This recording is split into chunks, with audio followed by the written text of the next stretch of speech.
কে তুমি? এই রাতে আমাদের এখানে কি করছো? পেছনে থেকে আকস্মিক অচেনা গম্ভীর কণ্ঠ শুনে সন্ধ্যা ভড়কে গেল। সে আর পা বাড়াতে পারল না। কে এই বাড়ির ছেলে নাকি? বাবা তো এই জন্যই দিনে বের হতে দেয় না, কিন্তু রাতেও যে এমন হবে কে জানতো।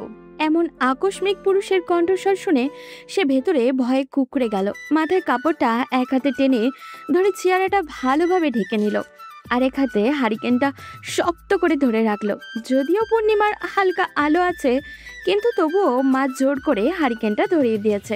পূর্ণিমার চাঁদের হালকা আলোতে হ্যারিকেন নিয়ে একটি মেয়েলি অবয়ব, চাদর দিয়ে মুখটা ঢাকা। মহিব দুপা এগিয়ে গেল। এমন নিশ্চুপ নির্বাক ভঙ্গিমা সে সহ্য করতে পারে না। কে তুমি? কি হলো, কথা বলছো না কেন?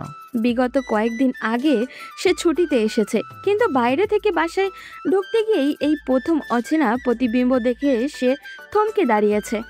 সন্ধ্যা আলো আধারে ঠায় দাঁড়িয়ে রইল। সে কি করবে ভেবে পেল না। পালিয়ে যাবে কি? ঘোমটা পরিহিত হ্যারিকেন নিয়ে মেয়েটা কি অদ্ভুত লাগছে। মনে হচ্ছে কোনো অশরীরই দাঁড়িয়ে আছে, কিন্তু মুহিব সেদিকে পাত্তা দিল না। মেয়েটি পালিয়ে যেতে পা বাড়াতে নিতে মুহিব আরও সামনে এগিয়ে গেল। এই মেয়ে, এদিকে ফিরো। সন্ধ্যা ফিরল না।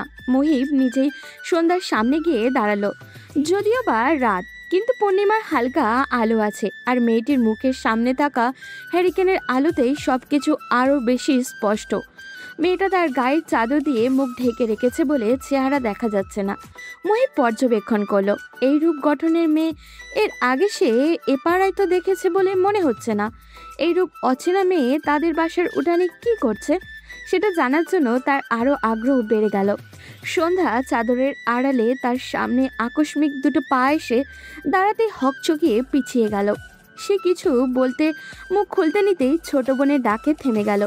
পেছন থেকে কুসুম এসে সন্ধ্যার পিছের চাদরের কোণাটা ধরে টান দিতেই তার মাথা থেকে চাদর আঁচল নিচে পড়ে গেল। চাদর সরাতেই খোলা মাথা বেরিয়ে সেই ফর্সা সুন্দর চেহারাটা হ্যারিকেনের আলোতে জ্বলজ্বল করে উঠল। কৃত্রিম আলোর পাশাপাশি চাঁদের আলোয় ভালোই স্পষ্ট সব। সন্ধ্যা তড়িঘড়ি পেছনে ফিরে আঁচল টেনে মুখ ঢেকে খুব দ্রুতই প্রস্থান করলো। আর মুহিবের সময়টাও ওখানেই আটকে গেল। তার ধ্যান 2 সেকেন্ডের সেই সময়টাতেই আটকে গিয়েছে। এতটা উজ্জ্বল মুখশ্রী! সে ধ্যান থেকে বেরিয়ে কিছু বলার ওঠার পূর্বেই মেয়েটি তার চেয়ে অনেক দূরে চলে গেল। এ যেন পূর্ণিমার আলোতে আরেক পূর্ণিমা। মুহিব কথা বলতে ভুলে গেল। সে যেন এতদিন এমনই একটি মেয়ের অপেক্ষায় ছিল। বাড়ির উঠান পেরিয়ে ঘরের দরজার কাছে যেতেই যে ভয়টা সব সময় পায়, সেটাই হলো সন্ধ্যার। আব্বা চলে এসেছে। বারান্দার খাটে বসে আছে। উঁচু আওয়াজে সন্ধ্যার নাম ধরে বার দুয়েক হাঁক ছাড়ল। সন্ধ্যার ছোট বোন কুসুম তার আপার দিকে ভয়ার্ত দৃষ্টিতে তাকালো। সন্ধ্যা হ্যারিকেনটা নিভিয়ে দিয়ে ধীর পায়ে ঘরের কাছাকাছি এগিয়ে গেল। ততক্ষণে সন্ধ্যার মা জোহরা ঘর থেকে গ্লাস ভরে পানি নিয়ে স্বামীর সামনে দিল। সন্ধ্যা কই? জোহরা শান্ত স্বরে উত্তর দিল, ঘরে আছে। আমি ডাকতাছি, তবুও আসতেছে না কেন? জোহরা জানতো একটা না একটা খোঁজ বের করবেই, তাই সে চুপচাপ রইল।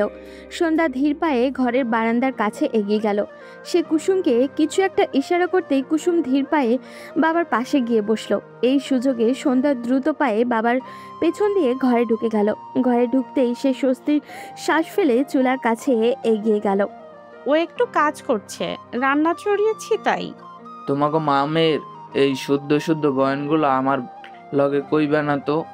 আর এই মেয়ের আমার অবাধ্য কবে থেকে হইল? ডাকতাছি তাও আসতেছে না। ও চুলার কাছে তাই। আর তুমি তো ওকে সব সময় ঘরবন্দি করে রাখো। তুমিই তো বারান্দায় আসা বারণ করে দিয়েছো। জোহরার কথাগুলো বলতে দেরি, কিন্তু গালে সজোরে একটা থাপ্পড় পড়তে দেরি হলো না। জোহরা গালে হাত দিয়ে স্বামীর মুখ পানে চেয়ে দাঁড়িয়ে রইল। হাতে থাকা গ্লাসটা মাটিতে গড়িয়ে পড়ল। পুরুষের শক্তপোক্ত হাত স্বাভাবিকভাবে গালে আঘাত লাগবে, কিন্তু এটা অনেক রাগ থেকে দিয়েছে বিদায় ব্যথা একটু বেশি অনুভব হচ্ছে। সে চোখ মুখ খিচে ব্যথা সংবরণ করার চেষ্টা করলো। ব্যর্থ হতে গিয়েও তিনি সামনে নিলেন। তার শক্ত থাকা লাগবে। বাবার এমন কার্যকলাপ দেখে কুসুম দ্রুত দৌড়ে গিয়ে বই নিয়ে পড়তে বসলো। মাটিতে স্টিলের গ্লাসটা পড়ে দীর্ঘক্ষণ ধরে ঝনঝন শব্দ তুলেছে। জোহরা সেদিকে তাকালো। তোমার মাইয়া তোমার এইসব দেখাই তো বেয়াদব হইব। আর আমার মাইয়া আমি জানবো তাকে কিভাবে রাখতে হইব। জোয়ান মাইয়া কখন তো যায় না। জোহরা আর চুপ থাকতে পারল না। সেও সামান তালে বলে উঠল, কেন, তোমার ঘটনার পুনরাবৃত্তি হবে বলে ধারণা করছো নাকি? চিন্তা করো না, যুগ পাল্টিয়েছে। সবাই তোমার মতন একটা মেয়েকে জোর করে বিয়ে করবে না। অনিস মিয়া তেড়ে এলো। জোহরা ভয় পেল না। তিনি জানেন সে মারবে না, কারণ আর যাই হোক না কেন আনিস তাকে ভালোবাসে, এটাই সত্যি। কিন্তু সেদিক দিয়ে জোহরার পক্ষ থেকে কোনো ভালোবাসা ছিল না। এমন না যে এত বছরও তার সংসারের প্রতি মায়া আসেনি, তার মায়া আছে, কিন্তু তার ঘটনার পুনরাবৃত্তি ভয় তার স্বামীকে পেতে দেখে আরও রাগ ওঠে। সবাই কি তার মতো নাকি যে তার স্থান ভুলে যাবে? তার জন্য পরিবারের সাথে যোগাযোগটাও পর্যন্ত নেই। বিয়ের এত বছর পরেও তাকে এভাবে চোখে চোখে রাখে, এতটা ভাবতেই জোহরা তাচ্ছিল্য হাসল। তার স্বামী মনে করে এত বছর পরেও জোহরা তার পছন্দের মানুষের সাথে ভেগে যাবে, এটাই তার মনের ভয়। জোহরা হাসল। যে ঘটনা নিজে করেছে আর তার ফল ভোগ করেছে তার মা আর মেয়ে। আনিস মিয়া মারতে তেড়ে গিয়েও পিছিয়ে আসলো। এই মেয়েটিকে সে অসম্ভব ভালোবাসে, কিন্তু কেন জানি দেখাতে বা প্রকাশ করতে পারে না। সেই জন্যই হয়তো এখনও তার ভয় যে মেয়েটি বোধহয় শুধুমাত্র তার ভয়েই এখানে সংসার করছে। হয়তো এখনও তাকে ভালোবাসতে পারেনি। জোর করে কি আর ভালোবাসা হয়? তার বউ আর মেয়ে অসম্ভব সুন্দরী। সে নিজের কর্মকাণ্ডের জন্যই এই দুইটা মানুষকে সব সময় বাধার উপরে রাখে, কারণ তার ধারণা যদি মেয়েটার পরবর্তী জীবনও তার মায়ের মতো হয়, তার মাকে যেভাবে সে তুলে এনেছিল, মেয়েটিকেও যদি সেই রকম কেউ করে, বাবা হয়ে তো এটা তো সে মেনে নিতে পারবে না। তাই তো এত ধমকের মধ্যে রেখেও মেয়েটিকে ভয়ের মধ্যে রাখে। নয়তো তারও তো ইচ্ছা করে ফুলের মতো মেয়েটিকে কাছে টেনে আগলে নিতে, অথচ তার এই ভেতরের ভালোবাসাটা কেউ উপলব্ধি করতে পারে না। জোহরা সামনের দুয়ারের উপর থেকে পাটের বস্তা এনে পানি পড়ার স্থানটাতে বিছিয়ে দিল। মাটি হওয়াতে পানিগুলো শুষে নিলে সেই স্থানটা ভেজা ভেজা হয়ে কালচে রঙের হয়ে যায়। এই জিনিসটা তার বড্ড অপছন্দ, তাই তো তাড়াতাড়ি বস্তা এনে দিয়েছে। কিন্তু এরই মধ্যে পানি অনেকটা শুষেও গিয়েছে। সে বসে বস্তাটা দিয়ে মেঝেটা একটু মুছে সেই স্থানে আরেকটা শুকনো বস্তা বিছিয়ে দিল। বস্তা বিছিয়ে সে ঘরে ঢুকে গেল। ঠোঁটের পাশে জ্বলছে খুব, ছিঁড়ে টিড়ে গেল নাকি? সন্ধ্যায় রান্নাঘরেই ছিল।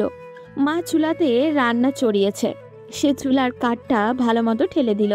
গ্লাস পড়ার আওয়াজটা সে শুনেছে, কিন্তু যায়নি।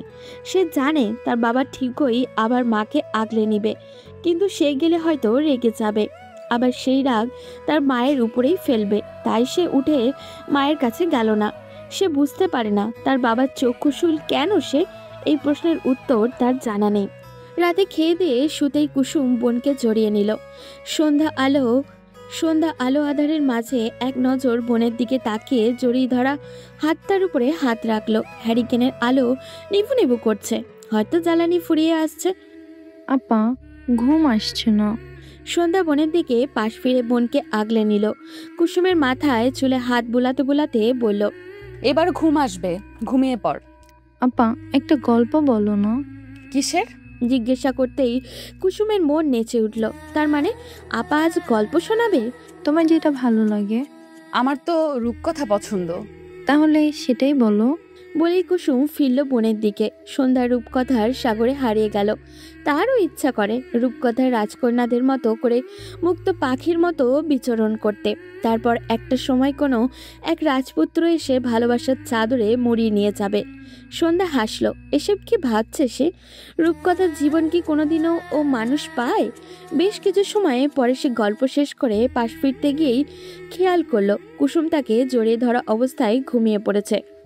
সন্ধ্যা হেসে বোনকে আরও আগলে নিল। পাশ ফিরে হ্যারিকেন বন্ধ করতে নিতেই অনুধাবন করলো তাদের বাড়ির পেছনে কেউ হয়তো হাঁটছে। সন্ধ্যার মনে মনে আওড়ালো, এত রাতে পেছনে মানুষ? সে পাত্তা দিল না। বাড়ির আশেপাশে ইদানিং মানুষের আনাগোনা বেড়েছে। কি জানি, হয়তো শীতের রাত, তাই চোরের উপদ্রব বেড়েছে। সন্ধ্যা কুসুমকে ডিঙিয়ে হ্যারিকেন নিভিয়ে বোনকে জড়িয়ে ধরে শুয়ে পড়ল। রাত গভীর থেকে গভীরতর হচ্ছে, কিন্তু তার চোখে ঘুম ধরা দিচ্ছে না। চারিদিক থেকে নীরব রাতের ঝিঝি পোকার ডাক ভেসে আসছে। তার ইচ্ছে করলো এক দৌড়ে বাইরে গিয়ে এই নিশ্চুপ পরিবেশটা উপলব্ধি করতে। তার মাঝে মাঝে ইচ্ছে হয় মুক্ত পাখির মতো অন্যদের মতো করে বাইরে বিচরণ করতে, কিন্তু বাবার কড়া নিষেধ। সে পেরে ওঠে না। মাঝে মাঝে বনের উছিলায় বের হওয়া হয়। এই তো যেমন আজকে রাতেও সে বের হয়েছে। কুসুমের জন্য সে নিজেও একটু খোলা বাতাস গায়ে লাগাতে পেরেছে। হোক না রাত, তবুও তো সুন্দর অনুভূতি তো পেল। এসব ভাবতেই সে কণ্ঠস্বরটা কথা মনে পড়ে গেল। এই প্রথম কোনো পুরুষের কাছাকাছি অবস্থান করেছিল সে। মুহিব নড়ে চড়ে বেশ কিছুক্ষণ ঘুমানোর চেষ্টা করলো, কিন্তু ঘুম যেন আজ তার সাথে আড়ি করেছে। বারবার চোখ বন্ধ করতে নিতেই চোখের সামনে ভেসে উঠেছে সেই হ্যারিকেনের হলদে আলোয় জলজল করা চেহারাটা। মুহিব শোয়া থেকে উঠে বসলো। সে উঠে মাথা চেপে ধরল। না, চোখের সামনে থেকে যেন সেই চেহারাটা সরছেই না। আরও একবার মেয়েটিকে দেখতে পেল শাস্তি দেওয়ার দরকার, যে তার ঘুম হারাম করার জন্য। মুহিব হাসলো। আচ্ছা, তখন মেয়েটা জবাবে কি দেবে? মুহিব নিজের উপরেই হাসলো। সে কি বাচ্চা হয়ে গেল নাকি? সে খাট ছেড়ে উঠে দরজা খুলে বেরিয়ে এলো। তার ঘরটা মূলত সে নিয়েছে ছাদে। বাইরে থেকে আসলে সে এই ঘরটায় থাকে। এতে মায়ের অনেক রাগ, কিন্তু মুহিবের এটাই পছন্দ। এত বড় ছাদে একাংশ জুড়ে শুধুমাত্র তার এই ঘরটাই আছে, আর বাকি ছাদ খালিই পড়ে থাকে। মুহিব দরজা খুলে খোলা ছাদের একদম কর্নারে গিয়ে দাঁড়ালো। আর চাঁদ যেন তার কিরণ উপছে দিয়েছে। সম্পূর্ণ ছাদ জুড়ে পূর্ণিমার আলোয় ছড়াছড়ি। বোঝাই যাচ্ছে রাত বেশ গভীর, চারিদিকে নিস্তব্ধতায় ঘেরা। আর গ্রামের তো মানুষ এমনিতেই খুব তাড়াতাড়ি ঘুমিয়ে যায়। চারপাশ থেকে জোনাকি দেখা যাচ্ছে। আলো আধারের মাঝে জোনাকিগুলো দেখতে বেশ মনোমুগ্ধকর লাগছে। মুহিব আকাশের দিকে তাকালো। দু একটা ফানুস এখনো চোখে পড়ল। আজ বৌদ্ধ পূর্ণিমা, তাই সন্ধ্যা থেকে আকাশটা আলাদা সৌন্দর্যে ভরপুর ছিল। মুহিব ছাদের একদম শেষাংশে গিয়ে দাঁড়ালো। পরিবেশটা কুয়াশা তার চাদরে মুড়িয়ে দিয়েছে। চারিদিকে দেখে মনে হচ্ছে কোনো ভুতুরে পরিবেশ। মুহিব ট্রাউজারের পকেটে হাত পুরে সামনের দিকে দৃষ্টি দিল। তার ঠান্ডা অনুভব হলো, কিন্তু রুমে যেতে ইচ্ছা করলো না। চারপাশে নজর দিল। যেদিকেই তাকাচ্ছে ওই মেয়েটির চেহারাটা ভাসছে। মুহিব হাসলো। সে কি প্রেমে টেমে পড়লো নাকি? আশ্চর্য, তার মতো একটা ছেলে এই গ্রামেরই মেয়ের প্রেমে পড়েছে। তার সেই এতদিনের কাঙ্ক্ষিত মানুষটি যে তার পাশেই লুকিয়ে আছে, সে সেটা উপলব্ধিই করতে পারেনি। মুহিব হাসলো। আকাশের অর্ধ চাঁদের দিকে দৃষ্টি দিয়ে বুলি আওড়ালো। মেয়ে, তোমাকে তো আমার করে নিবই। শাস্তির জন্য তৈরি থেকো। মুহিবের মুখে লেপ্টে আছে মুচকে হাসি। আস্তে আস্তে সকাল ফুটতে শুরু করেছে। সন্ধ্যার ঘুম অনেক আগেই ভেঙে গিয়েছে। চারিদিক থেকে সকালের মিষ্টি ধ্বনি আজান ভেসে আসছে। সে উঠে বসলো। কুসুমের দিকে দৃষ্টি দিতেই হাসি পেল। তার এক হাত জড়িয়ে ধরে গপটি মেরে বিড়াল ছানার মতো আদরে ভঙ্গিমায় ঘুমিয়ে আছে সে। সন্ধ্যা এগিয়ে গিয়ে বোনের মাথায় পরম আদরে হাত বুলিয়ে দিয়ে বার দুয়েক ডাকলো, কিন্তু কুসুম নড়ে চড়ে বিরক্তিসূচক শব্দ তুলে পাশ ফিরে গেল। সন্ধ্যা হাসলো। সে বালিশের পাশ থেকে ওড়নাটা নিয়ে ভালোভাবে গায়ে জড়িয়ে নিল। এরপরই উঠে গিয়ে হারিকেনটা ধরালো। যদিও বা সকালের আজান পড়েছে, কিন্তু এখনো অন্ধকারটা ভাবটা আছে বিধায় এটা জ্বালানো। সে হ্যারিকেন ধরিয়ে ঘরের দরজা খুলে উঠানোর কলপারে এগিয়ে গেল। সে জানে আব্বা দেখলে বকা দিবে, কিন্তু সকালের এই স্নিগ্ধ মোহময়ী বাতাসটা সে অনুভব করতে চায়। তাই তো ঘরে বারান্দার বালতি ভর্তি পানি থাকা সত্ত্বেও কিছুটা দূরের ওই কলপারে আসে। যদিও বা পুরো গ্রাম এই সময় নিশ্চুপ থাকে বিধায় সন্ধ্যা এই জায়গাতে এই সময় আসে, নয়তো আসতো না। সন্ধ্যা এগিয়ে এসে হাতে থাকা হ্যারিকেনটা রাখলো। এরপর কল থেকে সতেজ ঠান্ডা পানি দিয়ে অজু করে নিল। চারিদিক থেকে তখনও অনেক মসজিদ থেকে আজানের শব্দ কানে আসছে। সে অজু করে ঘরে ফিরেই নামাজ আদায় করে নিল। এরপর আবারও সেই একই জায়গায় গিয়ে দাঁড়ালো। এই কলপারের পাশে আর কোনো বাড়ি নেই। এর পাশে কতগুলো গাছ সারি সারি দিয়ে আছে। এরপরেই বিলের শুরু। দেখতে মনে হয় প্রকৃতি যেন গাছ দিয়ে সীমানা দিয়ে দিয়েছে। মানে তাদের এই বাড়িটাই গ্রামের শেষ প্রান্তে। ভোরের এই স্নিগ্ধ আলো আধারে সবুজ বিলগুলো দেখতে অদ্ভুত সুন্দর লাগে। অধীরে ওই বিলের মাঝ দিয়ে একটা সরু রাস্তা চলে যায়। সেই রাস্তা দিয়ে ভোর ফুটতে মাঠের মানুষগুলো কাঁধে লাঙল যার যার প্রয়োজনীয় জিনিস নিয়ে চলে যায়। সন্ধ্যা এইসব দেখতে ভালোই লাগে। মুহিবের চোখের সামনে চারিদিকে আলোকিত হতে লাগলো। শহরে এমন অনেকবার পড়তে পড়তে বা বন্ধুর সাথে আড্ডা দিতে দিতে চোখের সামনে দিন হয়ে গিয়েছে, কিন্তু আজকের মতো সুখ অনুভব আর কোনো দিনও হয়নি। মুহিব লম্বা শ্বাস ফেলে জ্যাকেট নিয়ে নেমে পড়ল। এরপরেই ঘরের দরজা খুলে বেরিয়ে গেল। আজ সে নিজের গ্রাম দেখবে। ছোট থেকেই শহরে পড়াশোনার জন্য থাকা বলে কোনো সময় এইভাবে নিজের গ্রামের সৌন্দর্য দেখা হয়নি। মুহিব বিলের মাঝে সরু রাস্তা দিয়ে হাঁটতে লাগলো। চারিদিকে সবুজ, কুয়াশার চাদর মুড়ে রেখেছে পুরো গ্রামটা। সে চারিদিকে তাকালো। আজ মনে হচ্ছে তার গ্রামের চেয়ে সুন্দর আর কোনো জায়গায় নেই। সন্ধ্যা বিলের পাশে চাদর ভালো মতো গায়ে জড়িয়ে দাঁড়িয়ে রইল। হালকা শীত অনুভূতি হচ্ছে, কিন্তু তার ঘরে যেতে ইচ্ছেই করছে না। কেননা এখন ঘরে গেলেই সারা দিনের জন্য আর বেরোনো যাবে না। তাই সন্ধ্যা এই মুহূর্তটা বাদ দিতে চায় না। শীতের সকাল তার ভারী প্রিয়। সে খালি পায়ে বিলের ধারে নেমে গেল। নেমে খালি পায়ে ঘাসের উপরে পাগুলো নাড়াচাড়া করতে লাগলো। ঘাসের উপরে জমে থাকা ক্ষুদ্র ক্ষুদ্র শিশির কণাগুলো পায়ে লাগলে বেশ লাগে। তার খুশি খুশি অনুভূতি হয়। মুহিব আশেপাশে গ্রামের সৌন্দর্যে আটকে গিয়েছে। চোখ ফেরাতেই দেখতে পেল সেই কাঙ্ক্ষিত মুখটি চাদর মুড়িয়ে দাঁড়িয়ে আছে। এ যেন প্রকৃতির মাঝে আর এক সৌন্দর্য। মুহিব উৎফুল্ল হয়ে উঠল। আজকে সকালটি এত সুন্দর। মুহিবের খুশি যেন উপচে পড়ছে। সে এগিয়ে যেতে নিলেই মেয়েটি খেয়াল করলো, হুড়মুড়িয়ে মাথাটা চাদর দিয়ে ঢেকে ফেললো। এরপর তড়িঘড়ি করে বিস্তীর্ণ উঠোনটা ডিঙিয়ে দোচালা ঘরটাতে ঢুকে গেল। মুহিব অদূরে থাকতে টেক্কা দিয়ে উঠতে পারল না, কিন্তু খুশি হলো। যাক, মেয়েটির ঘর তো তাদেরই পাশে। সে আর এগিয়ে গেল না। অদূর থেকে এই ঘরের দরজার দিকে তাকিয়ে বুলি আওড়ালো। পেয়ে গিয়েছি, এইবার তো আর ছাড়বো না। মুহিব যেখানে দাঁড়িয়েছে সেখানের দূর থেকে দোচালা ঘরটি একদম চুনোপুটির মতো মনে হচ্ছে। সে হাসল, পেল তো সান্নিধ্য। সন্ধ্যা দ্রুত ঘরে ঢুকে স্বস্তির শ্বাস ফেলল। আজ তো সব ভুলে একদম বিলের কাছেই নেমে পড়েছিল। বাবা দেখলে বোধহয় একেবারের জন্যই বন্দি হয়ে যেত। সে দক্ষিণের জানালা দিয়ে উকি মেরে দেখতেই আটকে উঠল। ছেলেটি দাঁড়িয়ে আছে, কিন্তু কেন? ছেলেটিকে দেখেই বোঝা যায় শহুরে আর বড় ঘরের। তা ভাবতেই মনে পড়ল, চেয়ারম্যানের ঘরের উঠোনে তো দেখেছিল কাল। তাহলে কি সে চেয়ারম্যানের কেউ? কিন্তু এত ঠান্ডা শীতের মাঝে উনি এভাবে দাঁড়িয়ে থাকেন কেন? সন্ধ্যা খারাপ লাগলো। এত বড় ঘরের হয়ে এত শীতের মাঝে উনি এইভাবে বিলের ধারে দাঁড়িয়ে থাকেন? সন্ধ্যার মনে খারাপ লাগা কাজ করলেও একদিকে কেন জানি ভালোই লাগে। মুহিবের এমন কর্মকাণ্ডের সূত্র কিছুটা আন্দাজ করতে পেরে সন্ধ্যার কিশোরী মনে ব্যাপকভাবে আনন্দের দোলা লাগলো। এভাবে বেশ কয়েকদিন কেটে গিয়েছে। মুহিব এখন প্রতিদিন নিয়ম করে ভোরে বিলের ধারে দাঁড়িয়ে থাকে। মুহিবের মা বেজায় রাগ করেন। তিনি বারবার বলেন ঠান্ডার ভেতরে এভাবে প্রকৃতি দেখতে না যেতে, কিন্তু মুহিব মানে না। এটা এখন তার রুটিন হয়েই দাঁড়িয়েছে। প্রতিদিনকার মতোই মুহিব আজ আর বিলের ধারে দাঁড়ায়নি। মেয়েটা ইদানিং বের হয় না তেমন। মুহিব বুঝতে পারে না মেয়েটার বের না হওয়ার কারণ কি। সে নিজে? মুহিব কিছু একটা ভেবে আজ একটু আড়ালের জায়গায় দাঁড়িয়েছে। মুহিবের ধারণা অনুযায়ী সন্ধ্যা আজ উঠানে এসেছে। সে উঠান পেরিয়ে বিলের ধারে এসে দাঁড়ালো। একটু উকি দিয়ে দেখলো, না, আজ আসেনি। সন্ধ্যার মন খারাপ হলো, কিন্তু তার তো খুশি হওয়ার কথা। মুহিব ধান ক্ষেতের মাঝখানে থেকে বেরিয়ে আগের জায়গা হিসেবে সরু রাস্তাটিতে উঠে এলো। তা দেখেই সন্ধ্যা আটকে উঠল। সন্ধ্যার এমন ধরা পড়ার মুখভঙ্গিমা দেখে মুহিব হাসল।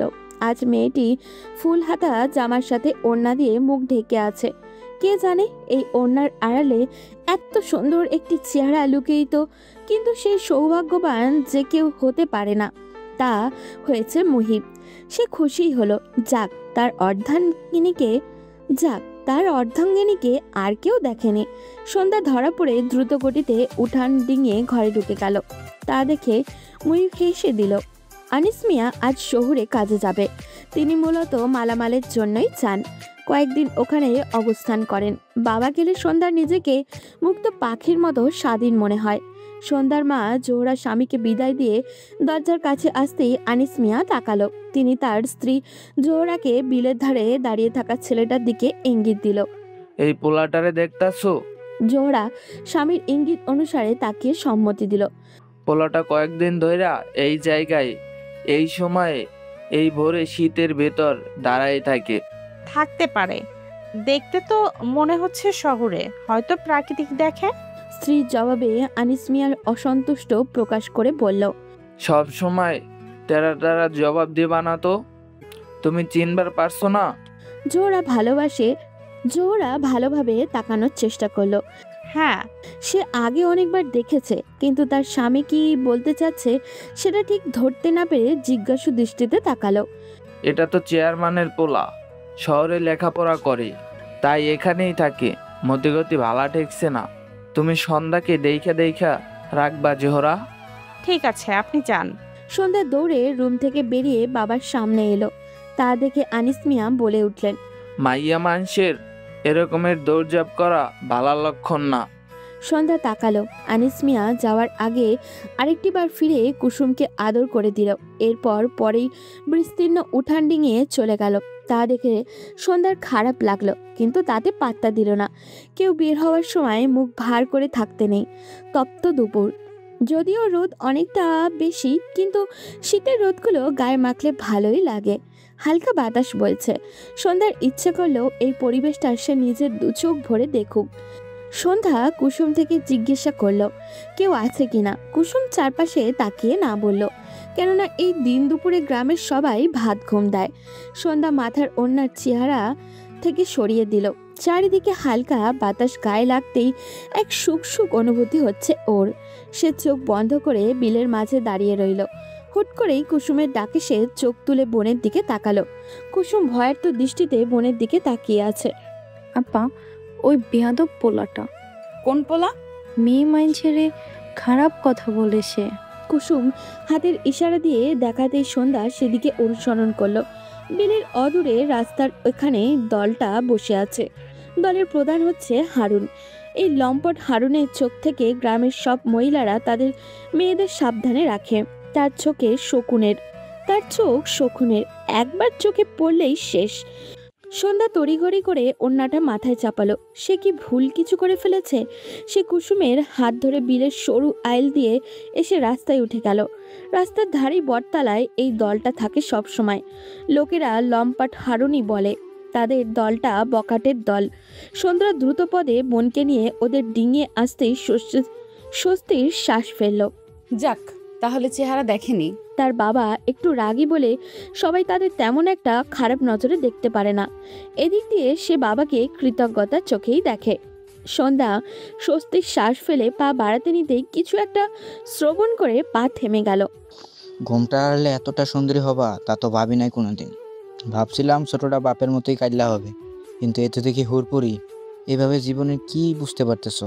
আমার সাথে চলে আসছো, সুখে রাত বনে। হারুন কথাগুলো বলেই বসা থেকে উঠে দাঁড়ালো।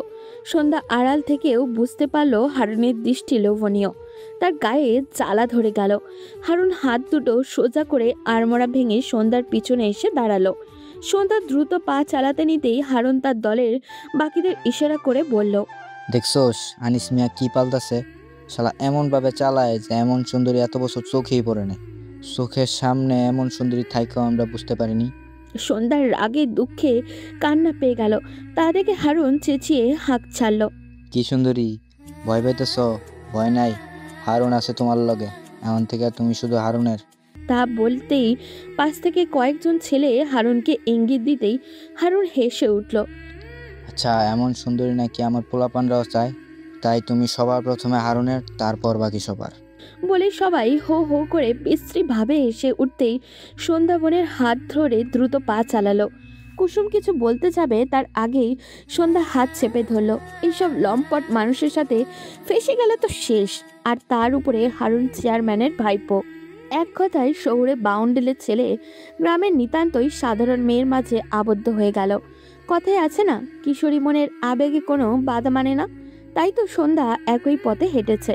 হাজার শিকলের মধ্যেও বাধা থেকেও সেও মনের অজ্ঞানে কিশোরী মনটা প্রাধান্য দিয়েছে, যেটা সে চায়নি।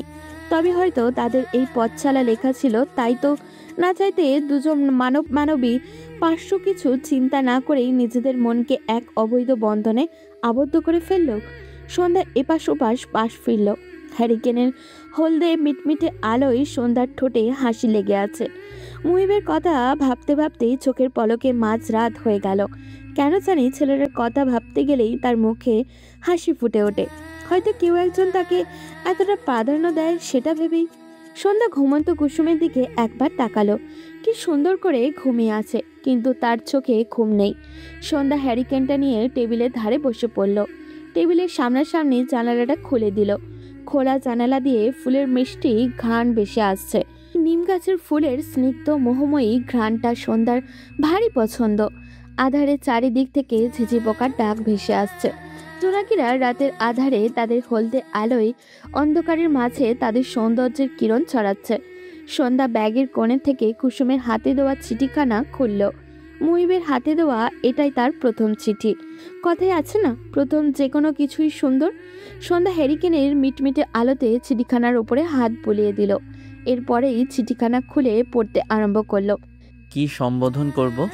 আমি এখনো তোমার নাম জানি না, কিন্তু সেদিন পূর্ণিমার আলোতে মনে হয়েছে চাঁদের প্রতিচ্ছবি দেখলাম। শহরে ছিলাম বিধায় শখের বশে অনেকবার চিঠি লেখা হয়েছে পরিবার আর বন্ধুদের, কিন্তু আজকেরটা ভিন্ন। কেন জানি শব্দ গোলমাল হয়ে যাচ্ছে। তবুও লিখতে বসলাম। যেটাই লিখছি না কেন মনে হচ্ছে আমি তাল হারিয়ে ফেলছি। প্রিয়, কোনো এক কাল বৈশাখীর বিকালে যখন চারদিকটা নিকষ কালো আধারে ঢেকে যাবে, রাস্তার সবাই খুব তাড়া নিয়ে বাড়ি ছুটবে, তখন তুমি আর আমি পাড়ার সালাম চাচার চায়ের দোকানে খুব আরাম করে বসে চা আনতে বলবো। সালাম চাচার চা খেয়েছো? স্বাদ অনেক। সেই একসাথে চা পান করার মুহূর্তের সঙ্গী কি হবে? যেমনটা করে মুহূর্তেই কালো আকাশের বুক ছিঁড়ে আলোর বিকিরিত হবে, আর তোমার চেহারার মুচকি হাসিটা নিঃশব্দে বলবে আমি আছি। তখন আমিও হেসে চায়ের কাপে চুমুক দিব। বৃষ্টি ভেজা সোদা মাটির ঘ্রাণটা নাকে আসবে। তুমি আমাকে তোমার ওই সুন্দর চোখ দিয়ে আশ্বাস দিবে, যেন তোমার চোখ দুটো বলে উঠবে এভাবেই সঙ্গিনী হয়ে রয়ে যাব। কি পারবে? তোমাকে মুক্ত পাখির মতো রাখবো। কোনোদিন কি সেই সময়টাতে এভাবে স্বাধীনভাবে বৃষ্টি ভেজা সোদা মাটির গন্ধ নিয়েছো? যখন পাহাড়ের অলিতে গলিতে সন্ধ্যা নামবে, টুপটাপ শিশিরেরা ঝরে পড়বে পাতার আগায়, ঠিক তখনই কুয়াশার আড়াল ভেদ করে দেখা যাবে দুজন কপতি হাত ধরে হেঁটে আসছে। সেই দুজন কি আমরা হব? আমার সব সুখ তোমার কাছে এনে দিব। তুমি কি আমার ভালো মন্দের সব কিছুর সাথী হবে?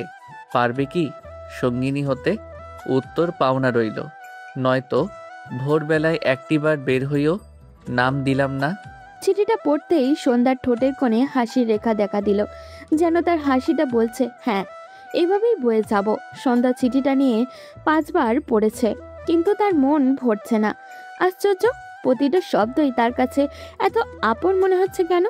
ভোরবেলায় সন্ধ্যা নামাজ পড়ে আজ আবারও অনেকদিন পরে সেই জায়গায় এসে দাঁড়ালো। আধারের মাঝে কুয়াশায় ঘেরা হওয়াতে কিছুই দেখা যাচ্ছে না, কিন্তু তবুও সন্ধ্যার এই সময়টা ভালোই লাগে। শীত শীত অনুভূতি হয়। সে চোখ বন্ধ করে ভোরের স্নিগ্ধ হওয়া গায়ে লাগাতেই তার মনে হলো পাশে কেউ একজন এসে দাঁড়িয়েছে। সে ভয়ে চোখ খুলতেই দেখলো মুহিব দাঁড়িয়ে আছে। সন্ধ্যা তাকালো। এই প্রথম লোকটিকে একদম কাছ থেকে দেখেছে, যে লোকটা তাকে এক পলক দেখার জন্য তীব্র শীতের মাঝেও দাঁড়িয়ে থাকে। এতটা গুরুত্ব তাকে কেউ কোনোদিনও দেয়নি, তাই এত মায়া অনুভব হয় তার প্রতি। সন্ধ্যা ওড়না ভালো মতো চেপে সরে আসলো। সরেই আশেপাশে তাকালো। মুহিব হাসলো আর বলল, ভয় নেই, এই সময় কেউ থাকে না, তুমি জানোই। আপনি উত্তর পেয়েছি তাই এসেছি। এই ঠান্ডার ভেতরে এইভাবে এখানে দাঁড়ান কেন? তোমার দেখা পাওয়ার লোভে, ঠান্ডা লাগে না? তোমাকে দেখার তৃষ্ণাতে সব কিছু সয়ে যায়। মুহিবের শান্ত স্বরে বলা কথাটা সন্ধ্যার কি যেন খুঁজে পেল। এতটা গুরুত্ব সে? সন্ধ্যার জবাবে কিছু বলল না। মুহিব তাকালো। জানো, তুমি পূর্ণিমার মতো সুন্দর। গল্পের ডায়লগ বলবেন না। তুমি গল্পের বইও পড়ো? হ্যাঁ, পড়ি। বাহ, এই যুগে আমার গ্রামে এমন একটা মেয়ে আছে, আমি ভাবতেও পারিনি। মুহিবের কণ্ঠে অবাকের রেশ। সন্ধ্যা চুপ রইল। মুহিব অদূরের কুয়াশায় ঘেরা ধান ক্ষেত গুলোর দিকে দৃষ্টি দিল। সন্ধ্যা, তোমাকে আমি ভালোবাসি। আপনার আর আমার স্থান আলাদা। ভালোবাসার মাঝে কোনো ভেদাভেদ নেই। সমাজ তো আছে। সমাজ থাকবেই, সেটা ইতিবাচক বা নেতিবাচক হোক, সমাজ বলবেই। কিন্তু আমি চাই না কোনোটার প্রভাব পড়ুক। ঠিক আছে, তোমার কথাই হবে। অবশ্যই তোমার মতামতকে সম্মান জানাই। ইতিমধ্যেই ভোর ফুটতে শুরু করেছে। চারিদিকে আস্তে আস্তে আলোকিত হচ্ছে। সন্ধ্যা ঘরের দরজার দিকে তাকালো আর বলল, মা ওঠার সময় হয়ে এসেছে। সে চলে যেতে নিলে মুহিব পথ আটকালো আর বলল, আমি খুব তাড়াতাড়ি পরীক্ষা শেষ করে তোমার কাছে আসব, তোমাকে নিজের সাথে বাঁধিয়ে নিব। সন্ধ্যা পা বাড়ায়। অর্ধেক পথ এসেই হেসে ফিরে তাকায় মুহিবের দিকে। মুহিব নিস্তব্ধতায় ঘেরা রাত উপভোগ করছে। এমন সময় কাঁধে কারো স্পর্শ পেয়ে মুহিব ফিরে তাকিয়ে আবারও সামনের দিকে দৃষ্টি দিয়ে স্বাভাবিক কণ্ঠে বলল, তুই? হ্যাঁ মামা। মুহিব সামনের দিকে তাকিয়ে রইল। হারুন বলল, ইদানিং আমারে আর কোনো খোঁজ নেয় না তুমি, কি ব্যাপার? মুহিব হাসলো। তুই একা একা মুচকি হাসতেছস কেন বলতো? কি মনে হচ্ছে? মুহিব হারুনের দিকে তাকিয়ে প্রশ্ন ছুড়ে দিল। তার প্রশ্নের ধরন বুঝতে পেরে হারুন চমকালো। মামা প্রেমে পড়ছস তাই না? খেয়াল করতেছিস সব। পর মুহূর্তেই হারুন আবারও বলে উঠল, দেখাবা না? প্রেমে ধরা যায় না, সে যে লজ্জাবতী। তবে হ্যাঁ, পেয়েছি তো অবশ্যই। আবার আসবো, তখন দেখাবো। হারুন খুশি হলো। তার ভাই সমান বন্ধু প্রেমে পড়েছে। মুহিব তাকালো হারুনের দিকে। সে ভ্রুকুচকে জিজ্ঞাসা করলো, তোকে এমন খুশি লাগছে কেন? হারুন মাথা চুলকালো। তা দেখে মুহিব আর চোখে তাকালো। কি ব্যাপার? এই গ্রামে তো একই মাইয়া আছে, তারা আমারই লাগবো। মুহিব বোঝার ভঙ্গিতে মাথা নাড়ালো আর বলল, তাহলে বলে দেই। মাইয়ার তেজ আছে বউ, যেমন তেজ তেমন সুন্দরী। এ এমন কি মেয়ে? তুই দেখলে তুইও প্রেমে পড়ে যেতিস মামা, এমনই সুন্দর সে। মুহিব হারুনের কথায় হাসলো। সে মনে মনে আওড়ালো, আমি তো শুধু তার মাঝেই আবদ্ধ, আর কারোর প্রতি না। হারুন আবারও বলল, শালা বাপটা এমন ভাবে পাল্টাছে বোঝায় যায় না, সুন্দরীর লোকে তেজ ভাবটা আয়না দিছে। মুহিব হারুনের দিকে তাকালো। সে স্বাভাবিক কণ্ঠে শুধালো, মেয়ে মানুষের তেজ থাকবে স্বাভাবিক, তাই বলে উল্টাপাল্টা কিছু করবি না। রাজি না হলে নেই, সবার একটা মত থাকে। মুহিবের কথায় হারুন হাসলো। রাজি না হইলে নেই, এটা তো হইব না, রাজি হইতেই হইব, যেই করেই হোক। তুই দেখলে বুঝতি। আমার দেখার সময় নেই, পরের বার আসলেই তোকে চাচাকে বলে বিয়ের ব্যবস্থা করব, তারপরই তুই ঠিক হবি। হিমঝুড়ি আর শিউলির পাতায় জমেছে কত নতুন প্রেমের গল্প। চেয়ে দেখো ভোরের আকাশে কুয়াশা মিশেছে অল্প স্বল্প। সন্ধ্যা মুহিবের পেছনে এসে দাঁড়িয়েছে। মুহিব বুকে দুহাত গুছে সামনের দিকে দৃষ্টি দিয়ে কবিতা ওড়াচ্ছে। সন্ধ্যা বেশ কিছুক্ষণ চুপ রইল। সেও সামনে তাকিয়ে মুহিবের উদ্দেশ্যে শুধালো, কি ব্যাপার, মন মরা লাগছে আপনাকে? হয়তো। সন্ধ্যা মুহিবের দিক থেকে দৃষ্টি সরিয়ে নিল। সে সামনের দিকে তাকিয়ে শুধালো, কারণটা কি জানতে পারি? মুহিব তাকালো সন্ধ্যার দিকে। তাতে সন্ধ্যা আরেকটু সরে দাঁড়ালো। মুহিব তার উদ্দেশ্যে বলল, এই ধরো, তুমি কারণ। সন্ধ্যা ভরকে গিয়ে বলল, মানে আমি আবার কি করলাম? সন্ধ্যার ভরকানো দেখে মুহিব হাসলো আর বলল, ভয় নেই, গুরুতর অপরাধ নয় যে ফাঁসি হবে। সে না হোক, কিন্তু অপরাধী তো অপরাধের কারণটা জানতেই পারে। সব অপরাধ তো আর জেনে শুনে হয় না। মুহিবের কথা সন্ধ্যা বুঝতে না পেরে নিশ্চুপ রইল। তাতে মুহিব হাসলো। সে আচমকা সন্ধ্যার কাছাকাছি এসে দাঁড়াতেই সন্ধ্যা কয়েক পা পিছু সরে গেল। মুহিব এগিয়ে সন্ধ্যার দিকে তাকিয়ে নেশাগ্রস্ত কণ্ঠে বলল, মেয়ে, তোমার তো শাস্তি প্রাপ্য। কেন বলুন তো? আমার ঘুম কেড়ে নিয়েছো তাই। এটা আবার অপরাধ নাকি? হ্যাঁ, আমার জন্য অপরাধ। আচ্ছা, শাস্তিটা কি? যাবজ্জীবন এবং সশ্রম কারাদণ্ড দিব। জেলার আপনি? হ্যাঁ, সেই দায়িত্ব আমি নিব। মানে? মানে আমার সাথে যাবজ্জীবন কারাদণ্ডে থাকতে। সশ্রম? হ্যাঁ, আমাকে ভালোবাসতে হবে। সন্ধ্যা হাসল। সে অদূরে আধারের মাঝে আকাশে অস্পষ্ট চারটার দিকে দৃষ্টি দিল। সে চোখ সরাতেই দেখতে পেল মুহিব হালকা আলোতেও তার দিকে তাকিয়ে আছে। সন্ধ্যা সরে দাঁড়ালো। এভাবে চেয়ে আছেন কেন? আমার অস্বস্তি হচ্ছে। চোখ সরছে না যে? আমার কি দোষ? আকাশের দিকে চেয়ে দেখুন একবার, চাঁদটা কি সুন্দর। চাঁদই তো দেখছি। কি? একটা শুভ্র নিষ্কলুষ চাঁদ। চাঁদ কি আবার নিষ্কলঙ্ক হয় নাকি? হয় হয়, আমার আকাশে যে চাঁদ বিচরণ করে সে একেবারে নিষ্কলঙ্ক, নিষ্পাপ। সন্ধ্যা তাকালো। যদি সেটি অমাবস্যায় হারিয়ে যায়? মুহিব আবারও হাসলো। হারাতে দিলেই তো, তাকে তো আমি গ্রহণ করে আগলে বুকের মধ্যে সযত্নে রেখে দিব। সন্ধ্যার হুট করে ভীষণ রকম সুখ অনুভব হলো। সে সামনে এগিয়ে শিশির ভেজা ঘাসের উপরে আলতো করে পা রাখলো। তাতে সে উৎফুল্ল হয়ে মুহিবকে ডাকলো। মুহিব এগিয়ে গেল। সেও সন্ধ্যাকে অনুকরণ করে খালি পায়ে শিশির ভেজা ঘাসের উপরে দাঁড়ালো। এক অদ্ভুত শিরশিরে অনুভূতি। সন্ধ্যা এইভাবে দাঁড়িয়ে অদূরে তাকালো। ভোরের আলো ফুটতে শুরু করেছে। ঝিঝি পোকার ডাক থামিয়ে দিয়েছে। সে আনমনা হয়ে গেল। সে জানে না এটার পরিণতি কি হবে। সে কি আদৌ এই সুখটা পাবে? সন্ধ্যা আচমকা মুহিবকে প্রশ্ন করে বসলো। আমাকে সত্যিই চান? হ্যাঁ চাই। এতে সন্দেহ আছে? কেন তুমি চাও না? তবে হালালভাবেই সব হোক। সন্ধ্যার কথায় মুহিব আশ্বস্ত ভরা কণ্ঠে উত্তর দিল। তবে তাই হোক। বাড়িতে যাচ্ছি আমি। বলেই সন্ধ্যা পা বাড়ালো। কিন্তু আমার যে শেষ বর্ষের পরীক্ষা বাকি, তারপর না হয় পাঠাবো প্রস্তাব। কিন্তু এতদিন সহ্য করব কিভাবে? আর কোনো পথ নেই। আপনি ততদিনে ভালো মতো পরীক্ষা শেষ করেন। ভালো থাকবেন। বিদায়টা এভাবে দিচ্ছ? আমি আজ রাতে চলে যাব। সন্ধ্যা চলে আসতে নিতেই থমকে দাঁড়ালো। মুহিব আজ চলে যাবে। সে কিভাবে থাকবে? সন্ধ্যা নিজেকে শক্ত করলো। কেন? মুহিব আসার আগে তো সে দিব্যি ভালো ছিল। এখনো সেভাবেই থাকবে।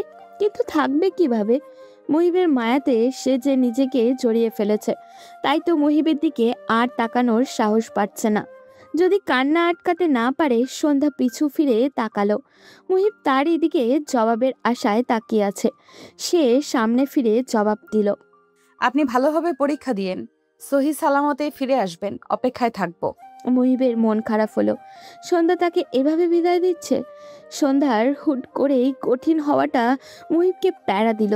কি হয়েছে মেয়েটার হুট করে? ঠিক আছে, এই পরীক্ষাটা শেষ হোক, তারপর তোমার আমার মিল আর কেউ আটকাতে পারবে না সন্ধ্যা। প্রমিস করলাম। এসেই তোমার বাড়িতে প্রস্তাব দিয়েই নিজের সাথে বেঁধে নিব। সন্ধ্যা চলে যেতে যেতেই মুহিবকে কথাগুলো শুনে কান্নার মাঝেও মুচকি হাসালো। রাতে রওনা দিবে মুহিব। প্রতিবার এভাবে যাওয়ার সময় তার মন ভালো থাকে না, কেননা বহুদিন পরে আবারও বন্ধুদের দেখবে। কিন্তু এইবার কেন জানি খারাপ লাগা কাজ করছে। সে রুমে গিয়ে জানলা খুলে দিল। জানালার মুখোমুখি টেবিলে খাতা কলম নিয়ে বসে পড়ল। বেশ কিছুক্ষণ ভাবনা থেকে লিখে সে দরজা খুলে ছাদের কর্নারে গিয়ে দাঁড়ালো। মুগ্ধ চোখে শীতের কুয়াশা ঘেরা নিস্তব্ধ নির্জীব রাত দেখছে সে। আশ্চর্য, ইদানিং সবকিছু তার চোখে এত মনোমুগ্ধকর লাগছে কেন? পর মুহূর্তে বিদায়ের কথা মনে হতেই তার মনটা খারাপ হয়ে গেল। এই কয়েকদিন প্রতিটা দিন সন্ধ্যাকে নিয়ম করে দেখা তার অভ্যেস হয়ে দাঁড়িয়েছিল। এখন সেই মেয়েটাকে সে পুরো 2টা মাস চোখের দেখাও দেখতে পারবে না। থাকবে কিভাবে সে? মেয়েটা যে তাকে এক অদৃশ্য মায়াতে জড়িয়ে নিয়েছে। একটু ছুঁয়ে দেখার তৃষ্ণা তাকে এই 2 মাস গুমড়ে গুমড়ে খাবে। সন্ধ্যা তাকে ছাড়া ভালো থাকবে তো? নাকি সন্ধ্যাও তারই মতো অপেক্ষায় দিন কাটাবে?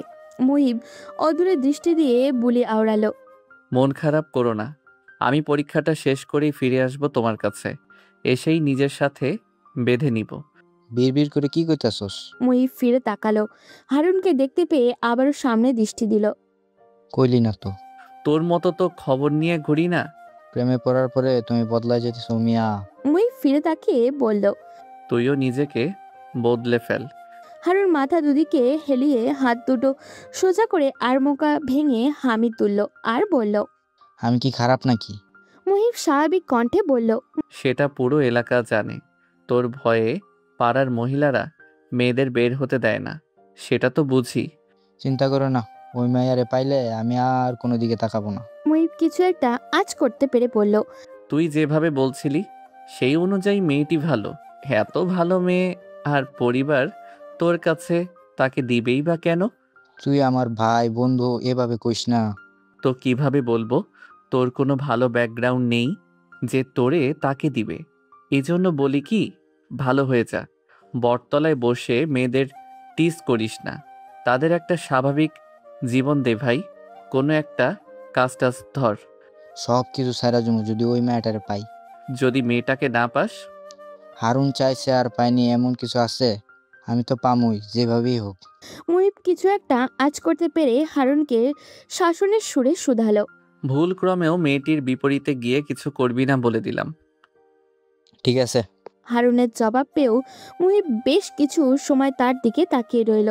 ছেলেটির বিশ্বাস নেই, যদি সে আর কয়েকদিন থেকে যেতে পারতো এখানে, তাহলে কিছু একটা করে হারুনকে সংশোধন করা যেত।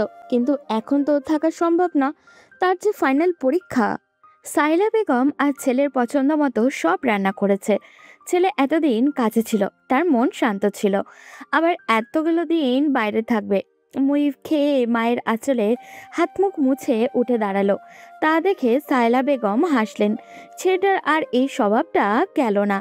এত বকাঝকা করেন, তাও ছেলে খেয়ে হাত মুখ মুছবে মায়ের আঁচলে। বাসের টিকিট কয়টা নিয়েছিস বাবা? এই তো এখনই রওনা দিব। বাবা কই? রুমে আছে। মুহিব মায়ের কথা শুনে সিঁড়ি বেয়ে রুমের উদ্দেশ্যে রওনা দিল। আগে রুম থেকে সব ব্যাগপত্র নিয়ে আসা যাক, তারপর না হয় বাবাকে বলবে। মুহিব রুম থেকে বেরোনোর সময় বইয়ের মাঝ থেকে চিঠিটা নিয়ে পকেটে গুজে নিল। হারুনও হাতে হাতে মুহিবের ব্যাগটা নিয়ে নেমে এলো। সাহেলা বেগম দুজনকে ধরে ব্যাগ নামাতে দেখে বললেন। এত কষ্ট করে বইগুলো শুধু শুধু আনতে গেলি, পড়াতে হয়নি।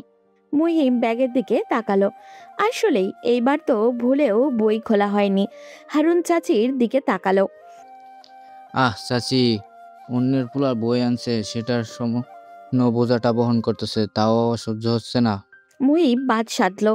মা তো মাই হয়, সন্তানের এইসব বোঝা তাদের জন্য অনেক কিছু। হারুন শুধালো। হ্যাঁ, মা তো মাই হয়। আর তার অন্যমনস্কতা দেখে সায়লা বেগম এগিয়ে গিয়ে প্লেটে খাবার বাড়তে বাড়তে ডাকলেন। এই আয়, খেয়ে নিবি, সারাদিন শুধু বাইরে টোটো করিস। হারুন লোভনীয় খাবার দেখে তাড়াতাড়ি খেতে বসে গেল। মা, আমি একটু আসছি। বলেই মুহিব ব্যাগপত্র রেখে বেরিয়ে গেল।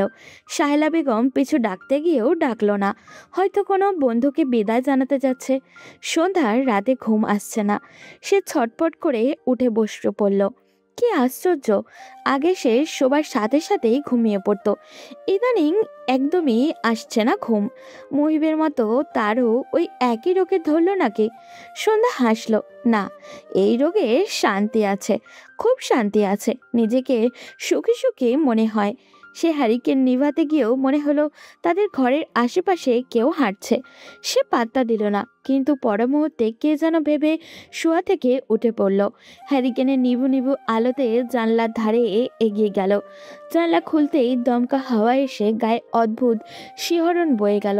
তার ভাবনায় সত্যি হলো, মুহিব এসেছে। সন্ধ্যা জানালা খুলতেই মুহিবের চড়া হাসি চোখে পড়ল। সন্ধ্যা সতর্ক চোখে মায়ের রুমের দিকে একবার পিছু ফিরে তাকালো, এরপর সাবধানী কণ্ঠে ফিসফিসিয়ে বলল। আপনি? হ্যাঁ আমি। ঘুমাওনি এখনো? আমার কথা ভাবছো বুঝি?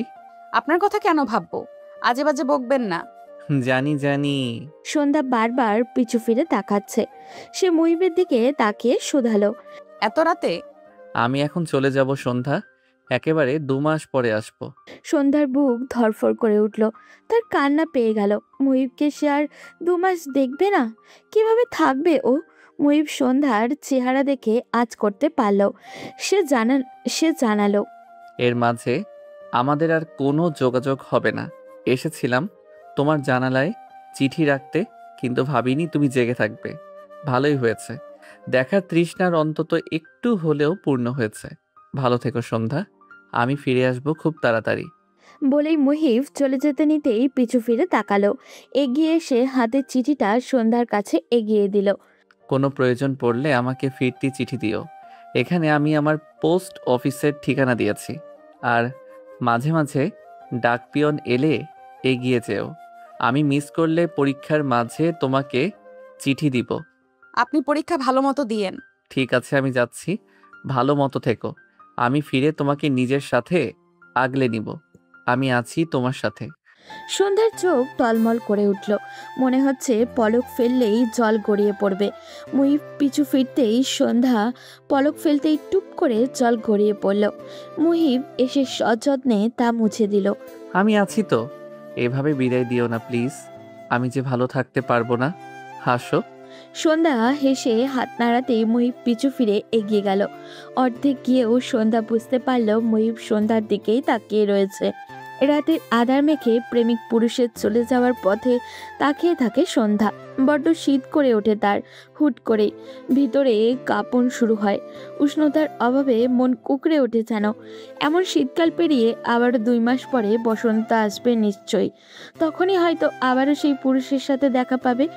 বেশ কিছুক্ষণ পরে মুহিব ফিরে এসে বাবার কক্ষে গেল। বাবা কিছু একটা লিখছেন।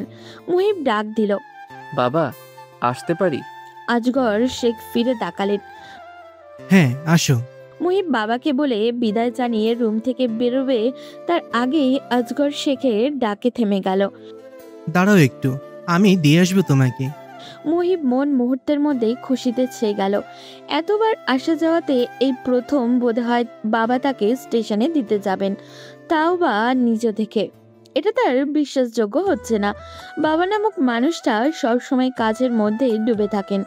সেই নিয়ে মুহিবের কোনো খারাপ লাগা বা অভিযোগ ছিল না, কিন্তু আজ নিজে থেকে বাবা তাকে স্টেশনে দিয়ে আসবেন সেটা সে ভাবতে পারছে না। মুহিব মায়ের দিকে এগিয়ে গেল। সাহেলা বেগম আঁচলে মুখ ঢাকলেন। তা দেখে মুহিব মাকে জড়িয়ে নিল। আহ মা, আমি তো প্রথম যাচ্ছি না। আবার কবে আসবি? এই তো, এই পরীক্ষাটা শেষ হতেই চলে আসবো। মুহিবের কথার মাঝে হারুন বাদ সাধল। চাচি, কইতে হইব না। এবার মুহিব কর আগেই আমি চলে আসবো আর আপনার সঙ্গী আনবো। সাহেলা বেগম কিছু বুঝতে উঠতে পারলেন না। তার আগেই মুহিব হারুনের পিঠে চাপড় মেরে দিল। সে মাকে বিদায় জানিয়ে তড়িঘড়ি করে গাড়ির দিকে এগিয়ে গেল। আজগর শেখ ছেলের মুখের দিকে তাকালেন। তিনি স্ত্রীকে বলে গাড়িতে উঠে গেলেন। স্বামী ছেলেকে বিদায় দিতে যাচ্ছে তা দেখে শায়লা বেগমের মন খুব খুশি হলো। ছেলেটা তেমনভাবে বাবার সান্নিধ্য কোনোদিন পায়নি। আজ আর হারুন যাবে না, কেননা চাচা যাচ্ছে। মুহিব গাড়িতে উঠে হারুনকে শাসালো যেন ওই ব্যাপারে কোনো ভুল কিছু না করে। হারুন আশ্বস্ত দিলে মুহিব গাড়িতে উঠে পড়তেই আজগর শেখ গাড়ি ছেড়ে দিলেন। তিনি আজ নিজে ড্রাইভ করবেন। বাপ ছেলের মাঝে কেউ ঢুকুক তা তিনি চাচ্ছেন না। আজগর শেখ গাড়ি চালাচ্ছেন। শুনশান গ্রামের নীরব নিস্তব্ধতায় ঘেরা নির্জীব রাস্তা দিয়ে গাড়ি এগিয়ে যাচ্ছে। মুহিব বাইরে তাকিয়ে আছে। তার সন্ধ্যার কথা খুব মনে পড়ছে। 2টা মাস সে কিভাবে থাকবে মেয়েটাকে ছাড়া। সন্ধ্যাকে মনে পড়ছে ভীষণ।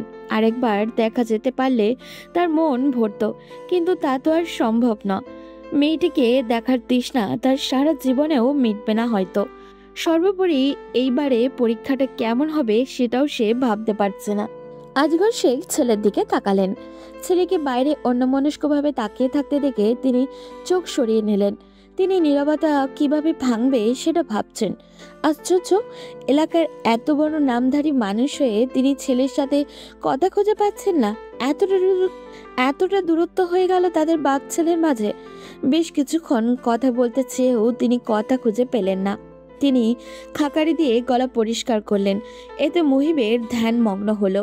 সে বাইরে থেকে দৃষ্টি সরিয়ে বাবার দিকে তাকালো। বাবা, আপনি কি কিছু বলবেন? হ্যাঁ, পরীক্ষা ভালো মতো দিও। মুহিব হ্যাঁ বোধক মাথা নাড়াতেই তিনি আবারও বলে উঠলেন, এটা তোমার পরীক্ষা শেষ না? হ্যাঁ। মুহিব জানে বাবা কথা বলতে চাইছে, তাই জানা কথাগুলো আবারও আওড়াচ্ছে। ভালো মতো দিও। এটার পরে তুমি যেটা ইচ্ছে সেটা করতে পারো।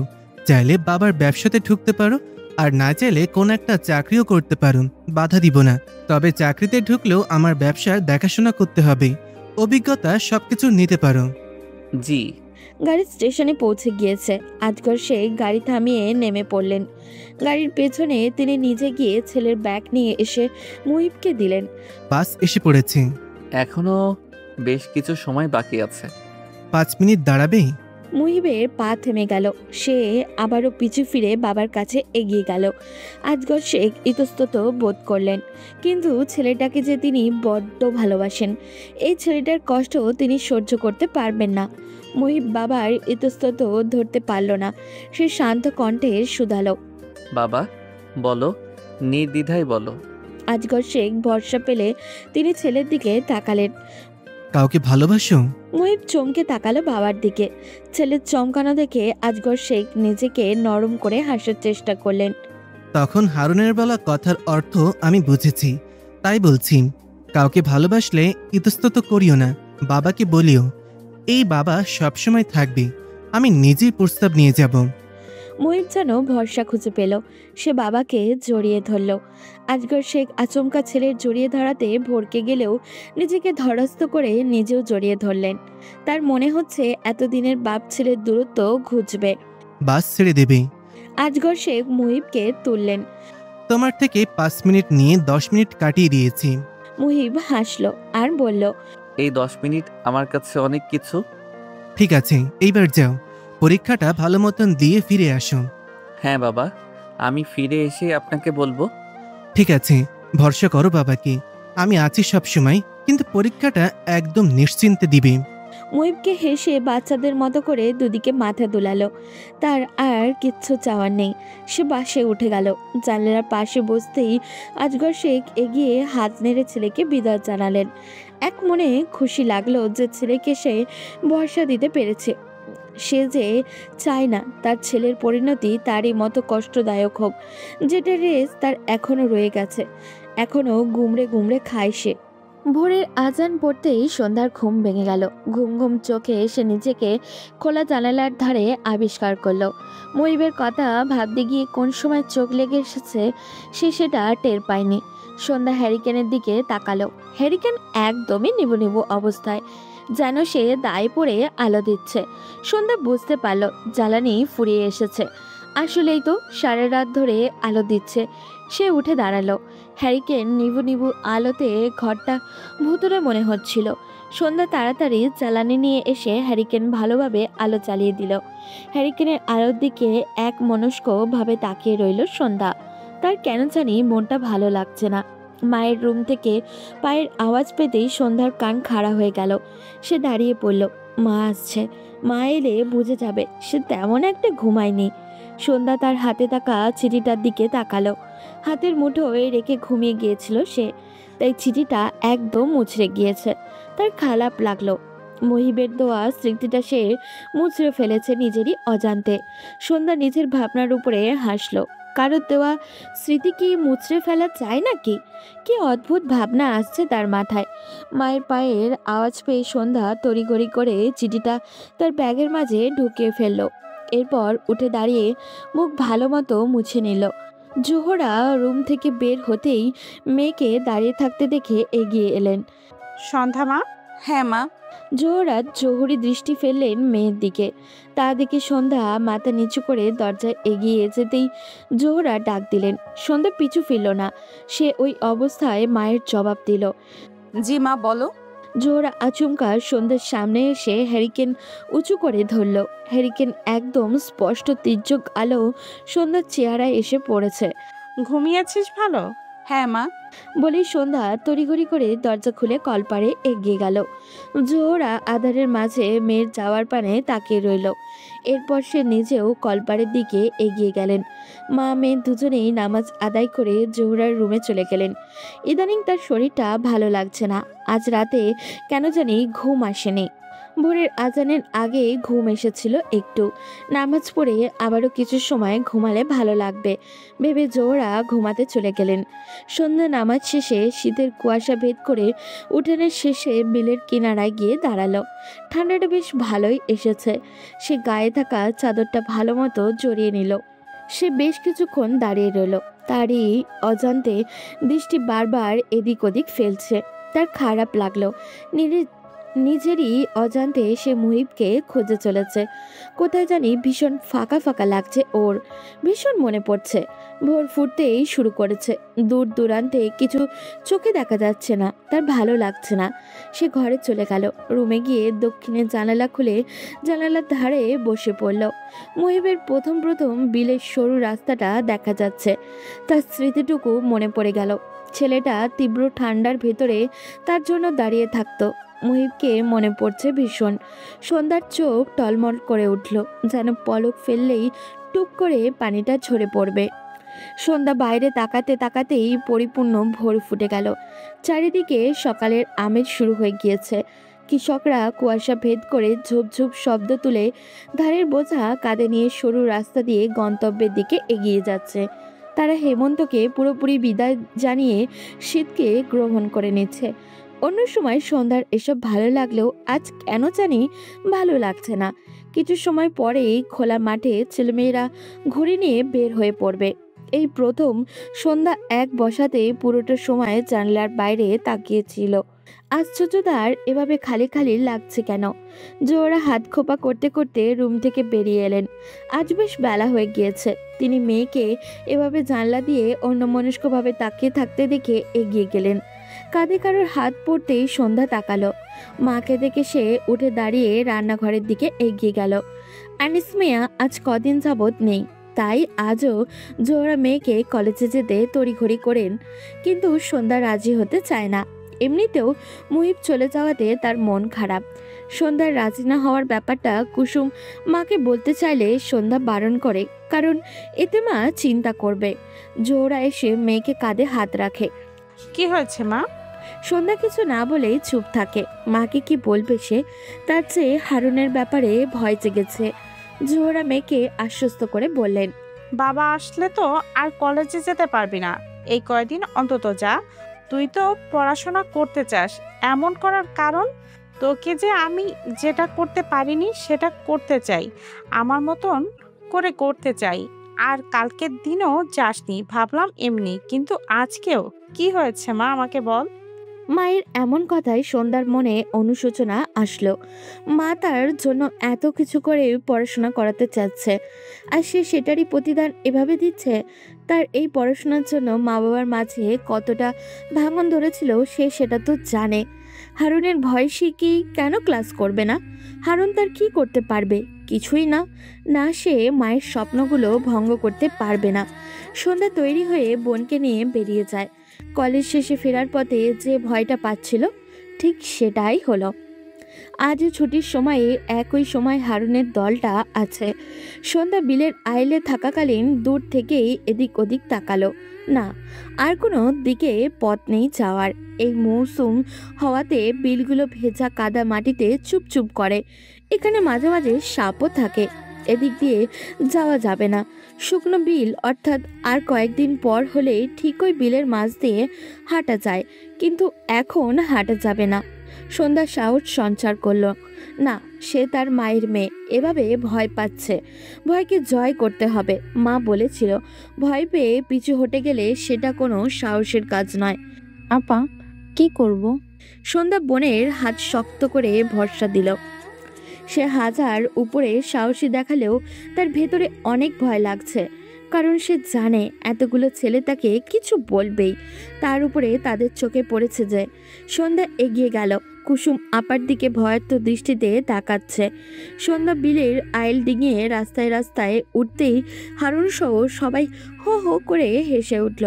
আরে সুন্দরী যে, আমরা আসি যেন আসলে। তার মানে তারও কথাগুলো ভাল লাগতাছে। বাপের ডরে এমন ভাইবা ছিল। একজনের এক এক বিশ্রী কথায় সন্ধ্যা অপমানে চোখ মুখ খিচে ফেলল। সে চলে যেতে নিলেও হারুন এসে পথ আটকালো। সে সন্ধ্যার পা থেকে মাথা পর্যন্ত অদ্ভুত দৃষ্টিতে তাকালো। ঘোমটার আড়ালে হারুনের বিশ্রী লোভনীয় দৃষ্টি দেখে ঘৃণায় সন্ধ্যার গা রি করে উঠল। হারুন আকস্মিক সন্ধ্যার ঘোমটা ধরে টান দিতেই সন্ধ্যা চমকে তাকালো। হারুনের আকস্মিক কাণ্ডতে সন্ধ্যা হিতাহিত জ্ঞান হারিয়ে ফেলল। সে ঘৃণায় অপমানে বশীভূত হয়ে রাগিনী রূপ ধারণ করে। আচমকা থাপ্পড় মেরে দিল। আকস্মিক ঘটনায় সবাই হতবাক। হারুনের বন্ধুরা হাসা বন্ধ করে বসা থেকে দাঁড়িয়ে পড়ল। হারুন গালে হাত দিয়ে তাকিয়ে রইল। তার ঠোঁট কেটে রক্ত পড়ছে। একটা মেয়ে মানুষের হাতে এত শক্তি! জোহরা ভাতের প্লেট দিয়ে সন্ধ্যার ঘরের সামনে দাঁড়িয়ে আছে। সে দুইবার দরজা ধাক্কালো, না, ভেতর থেকে কোনো সাড়া পাওয়া যাচ্ছে না। জোহরা ভাবনায় পড়ে গেল। কলেজ থেকে ফিরে কি হয়েছে মেয়েটার? সে ঘরের বাইরে তাকালো। কুসুমটা কোথাও জানি বেরিয়েছে। এই মেয়েটাকে নিয়েও আর পারা যায় না। স্কুলের পরে এসেই যে বের হয় আর তো পাওয়া যায় না। তাই তো সে আসার সাথে সাথে জোহরা ভাত খেতে দিয়ে দেয়। আজকেও এর ব্যতিক্রম হয়নি। জোহরা ভেবেছিল সন্ধ্যা প্রতিদিনের মতো আস্তে ধীরে গোসল করে খাবে। আজকেও এটাই ভেবে সে নামাজে বসেছিল। জোহরা নামাজ শেষে এসে রান্নার ঘরে সব একই রকম দেখে সন্ধ্যার রুমের দিকে এগিয়ে গেল। ভাবলো তার সাথে খাবে বলে হয়তো মেয়েটা না খেয়ে অপেক্ষা করছে। সে সন্ধ্যার রুমে যেতে যাবে, বার দুয়েক ডাকলো। মেয়ে সাড়া না পেয়ে তার টনক নড়ল। মেয়েটার শরীর খারাপ হলো নাকি? জোহরা দ্রুত পদে সন্ধ্যার রুমের দিকে এগিয়ে গেল। রুমে ঢুকতেই সন্ধ্যাকে জানালার বাইরে সদূরে বিলের দিকে তাকিয়ে থাকতে দেখে গেল। জোহরা এগিয়ে গেল। এভাবে ডাকছি, সাড়া দিচ্ছিস না কেন? ভাত খাবি না? আমি ভাত বেড়ে দিচ্ছি, খাবি আয়। বলেই জোহরা চলে আসতে নিতে মেয়েটার সারা শব্দ না পেয়ে আবারও পিছু ফিরল। জোহরা এগিয়ে সন্ধ্যার কাঁধে হাত রাখতেই সন্ধ্যা ফিরে তাকালো। আচমকা জোহরা দূরে সরে গেল। মেয়ের এমন কান্নামাখা ভয় মিশ্রিত চেহারা দেখে থমকে গেল সে। সে দৌড়ে মেয়ের একদম কাছে চলে আসলো। সে উদ্ভ্রান্তের ন্যায় মেয়েকে জিজ্ঞাসা করলো, মা, তোর কি হয়েছে? এমন কেন লাগছে? সন্ধ্যা মায়ের কোমর ছড়িয়ে ধরে ফেলল। তার ভয়ের তো চেহারা দেখে জোহরা মেয়ের দুগালে হাত রাখলো। আদুরে কণ্ঠে বলল, কি হয়েছে? মাকে বল। মায়ের ভরসামাখা কণ্ঠে সন্ধ্যা কাপা কণ্ঠে বলল, মা, আমি ভুল করে ফেলেছি। কি করেছিস? আর এভাবে হাঁপাচ্ছিস কেন? আমি থাপ্পড় মেরেছি। বলেই সন্ধ্যা নিজের ডান হাতটা সামনে এনে দেখালো। এই হাত দিয়ে। জোহরা মেয়ের কথা বুঝতে পারল না। সে সন্ধ্যার দিকে তাকিয়ে রইল। কি বলছে তার মেয়ে এসব? তার মনে অনেক প্রশ্ন উকি দিচ্ছে। জোহরা নিজেকে শান্ত করলো। আস্তে ধীরে সব জানবে, কিন্তু তার আগেই তার নিজেকে স্বাভাবিক রাখতে হবে। কিন্তু স্বাভাবিক বা কিভাবে থাকবে সে? তার মেয়ে এসব কি বলছে? ততক্ষণে কুসুম রুমের দরজার কাছে এসে দাঁড়ালো। মা, আপা ওই বখাটে হারুনকে থাপ্পড় মেরেছে। জোহরা চমকালো। সে কুসুমের কথা শুনে সন্ধ্যার দিকে তাকালো। এই হারুনকে তো সবাই চিনে। তার ভয়ে পুরো এলাকার মহিলারা তাদের মেয়েদের সাবধানে রাখে। আর তার মেয়ে কিনা সাপের লেজেই পা দিয়েছে। তার আগে সব জানতে হবে। জোহরা নিজেকে শান্ত আর স্বাভাবিক করার চেষ্টা করলো। এমন ভাব করলো যেন সেটা স্বাভাবিক। সে মেয়েদের জিজ্ঞাসা করলেন, মাকে খুলে বল সব। কুসুম এসে শুরু থেকে শেষ পর্যন্ত সব বলতেই জোহরা থমকে দাঁড়ালো। মেয়েদের ভাবভঙ্গিমা দেখে জোহরা নিজেকে স্বাভাবিক করলো। এখন আর আফসোস করে লাভ নেই। যা হওয়ার হয়ে গিয়েছে। তার মেয়েগুলোকে সাবধানে রাখা উচিত ছিল। এখন থেকে সাবধানে থাকতে হবে। জোহরা হাসার চেষ্টা করলো। এটার জন্য এমন করছিস? হ্যাঁ, এটা তোর উচিত হয়নি, কিন্তু ন্যায় করেছিস। অন্যায় তো কিছু করিসনি। ভয় পাস না, কিচ্ছু হবে না। তোর এই মা তোর পাশে আছে। জোহরার সান্ত্বনা পেয়ে সন্ধ্যা মাকে জড়িয়ে ধরল। সে মায়ের ভরসা পাচ্ছে, কিন্তু পরে যদি কিছু হয়? জোহরা মেয়েকে জড়িয়ে ধরে ভাবনায় ডুবে গেল। হারুন যদি এটার রেস ধরে কিছু করে বসে? কিন্তু কি বলবে সে? তার মেয়ে যে তার এই তেজি রূপটাই পেয়েছে। সে যে ভুলটা করেছিল সেটারই প্রতিচ্ছবি ভাসছে তার চোখে। জোহরা আটকে উঠল। না, এটা কি ভাবছে সে? এটা যে জীবনেও হতে দিবে না। সে বেঁচে থাকবে, এটা হবে না। জোহরা মেয়েকে বুকের মাঝে আঁকলে নিল। সন্ধ্যা মায়ের মুখে ছানার মতো করে ঢুকে গেল। মায়েদের গায়ে একটা অদ্ভুত ক্ষমতা থাকে, যেটাতে একটা সম্মোহিনী মায়া মেশানো আছে, যা মুহূর্তেই ভুলিয়ে দিতে দেয় সমস্ত যন্ত্রণা, হতাশা, যা হাজার ভুলের মাঝেও একটা পূর্ণাঙ্গ ভরসা দেয়। সন্ধ্যা ব্যতিক্রম নয়। সে মায়ের বুকে আরও জাপটে পড়ে কাঁদতে লাগলো। সে জানে তার সাথে মা আছে, কিন্তু কিন্তু কোথাও জানি তার ভয় হচ্ছে ভীষণ। হারুন পারে না এমন কোনো কাজ নেই। দিন পেরিয়ে রাত হলো। গভীর রাতে সন্ধ্যার মনে হলো তাদের ঘরের আশেপাশে কেউ আছে। সন্ধ্যা ভয় পেল। সে উঠে বসতেই জোহরা হ্যারিকেন নিয়ে রুম থেকে বেরিয়ে এলো।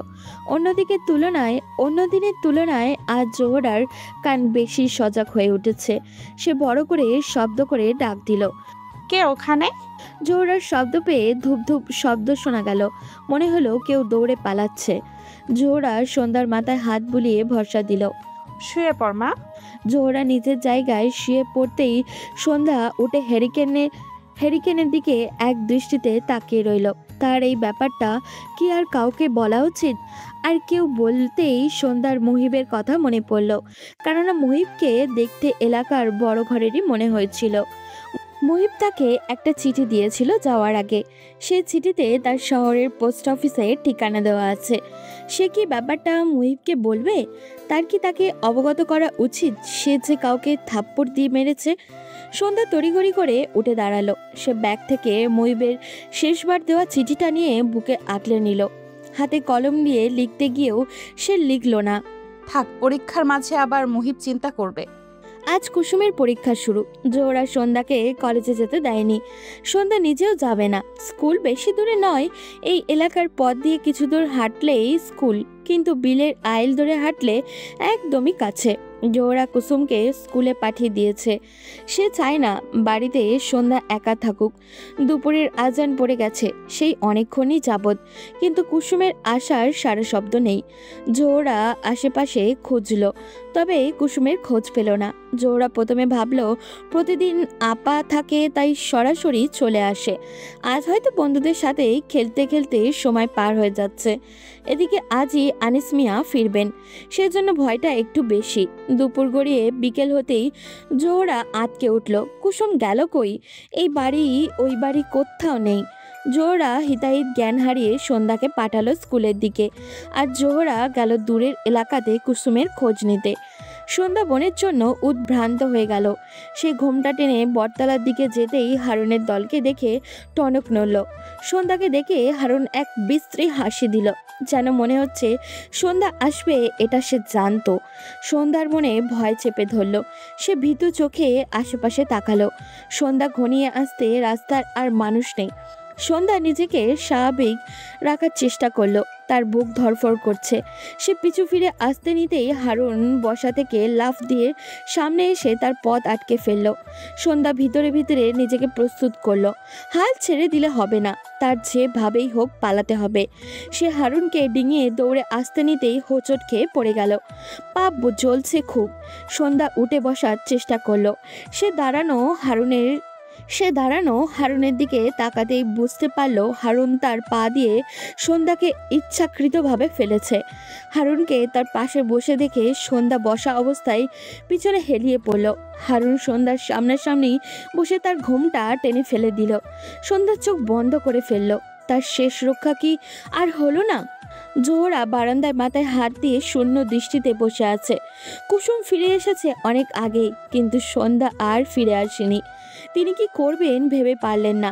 ছোট্ট মেয়েকে না পেয়ে হিতাহিত জ্ঞান হারিয়ে সন্ধ্যাকেই কিনা পাঠিয়ে বসলো খুঁজতে।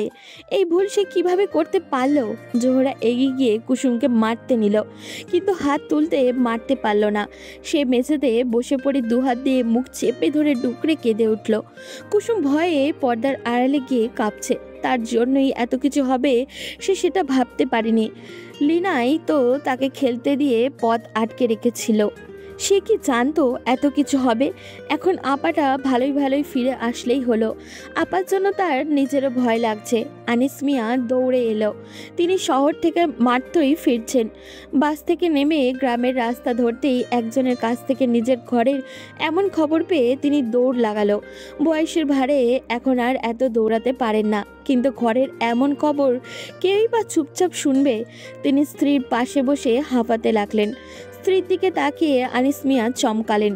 দুনিয়ার যা কিছু হতো না কেন, জোহরা নিজেকে অনেক শক্ত আর স্বাভাবিক রাখত, কিন্তু আজ কিভাবে এতটা ভেঙে পড়েছে সে? আনিস মিয়া কাঁধে হাত রাখল। জোহরা স্বামীর কোমর জড়িয়ে ধরে কান্নায় ভেঙে পড়ল। কান্নার মাঝে অস্পষ্ট সুরে বলতে লাগলেন, আমার মেয়ে, আমার সন্ধ্যা কই? আনিস মিয়া চুপ থেকে স্ত্রীর মাথায় হাত রাখলেন, ভরসার কণ্ঠে বলে উঠলেন, এভাবে ভাইঙ্গা পড়ছো কেন? রাত গড়িয়ে এসেছে, ধরনীর বুকে আলো বিদায় নিয়ে অন্ধকার নেমে এসেছে। আশেপাশে প্রতিবেশীরা কেউ বসে কেউ দাঁড়িয়ে জোহরাকে সান্ত্বনা দিচ্ছে। উঠোনের বারান্দায় হ্যারিকেনের নিবু নিবু আলো ঘরটাকে অদ্ভুত করে রেখেছে। জোহরা উঠে দাঁড়ালো, দাঁড়াতেই সে তাল সামলাতে পারল না, মাথা ঘুরে পড়ে গেল। পাশের এক মহিলা এসে তাকে ধরে বারান্দার খাটে শুইয়ে দিল। চোখ বন্ধ অবস্থায় তিনি সন্ধ্যার নাম জপতে লাগলেন। আনিস মিয়া স্ত্রীর পাশে বসে ভরসা দিল। তার দেহটা ক্লান্তিতে আর সইছে না, এভাবে হাল ছেড়ে দিলে চলবে না। তার মাইয়াকে খুঁজে আনা লাগবই। এই মাইয়াকে সে কোনো দিনও কাছে টাইনা আদর করেনি। যেই মাইয়াকে নিয়ে তার এত ভয় ছিল, সেই মাইয়াই কি না? না, আনিস মিয়া ভাবতে পারল না, তার বৈশা থাকলে চলবে না। সে উঠে দাঁড়ালো। এরপর উঠান পেরিয়ে কয়েকজন মানুষ নিয়ে চলে গেলেন। হ্যারিকেনের নিবু নিবু আলোর দিকে জোহরা তাকিয়ে আছে। তার চোখে আর পানি নেই, শুকিয়ে যাওয়া চোখ কিন্তু জ্বলছে খুব। সর্বনাশ হয়ে গেছে খালাম্মা। জোহরা চমকে উঠে দাঁড়ালো। বারবার সে মাথা ঘুরে পড়ে যাচ্ছে, কিন্তু একবার শক্ত হয়ে উঠে দাঁড়ালো। উঠান দিয়ে আনিস মিয়া সন্ধ্যাকে কোলে নিয়ে এগিয়ে আসছে। জোহরার পা আপনা আপনি থেমে গেল। সে আর পা সামনে আগাতে পারছে না, যেন মনে হচ্ছে সে একটা শক্ত পাথরে পরিণত। আনিস মিয়া দ্রুত সন্ধ্যাকে নিয়ে ঘরে গেল। চেয়ারম্যান সাহেব এসেছেন প্রস্তাব নিয়ে। প্রস্তাবটা হলো তার ভাইপো হারুনের সাথে সন্ধ্যার বিয়ে। তা শুনে জোহরা ঘর থেকে বেরিয়ে এলো। আনিস মিয়ার কড়া নিষেধাজ্ঞার জন্য সে এতক্ষণ সব চুপচাপ হজম করছিল, কিন্তু তাই বলে এমন একটা প্রস্তাব তো মানা চায় না। সে এইসব অন্যায় আবদার মানবে না। মগের মূল্য পাইছে নাকি? এই বিয়ে হবে না, আমি থাকতে এটা কিছুতেই হবে না। আজগর শেখ ফিরে তাকালেন। কতগুলো বছর পর সেই তেজি মানুষটি তার সামনে। তুমি কি কইতাছো? তুমি নিজেই জানো না। বলেই আনিস মিয়া তড়িঘড়ি করে স্ত্রীকে জোর করে ঘরে নিয়ে গেলেন, কিন্তু জোহরার প্রতিবাদী গলা ভেসে আসছে। আজগর শেখ হাসলেন। তার জীবনের প্রথম মানবী, অথচ সেই আগের মতোই রয়ে গেল, একটুও বদলায়নি। জোহরাকে আনিস মিয়া মেয়ের সাথে সাথে রুমে ঢুকিয়ে বাইরে থেকে দরজা বন্ধ করে দিল।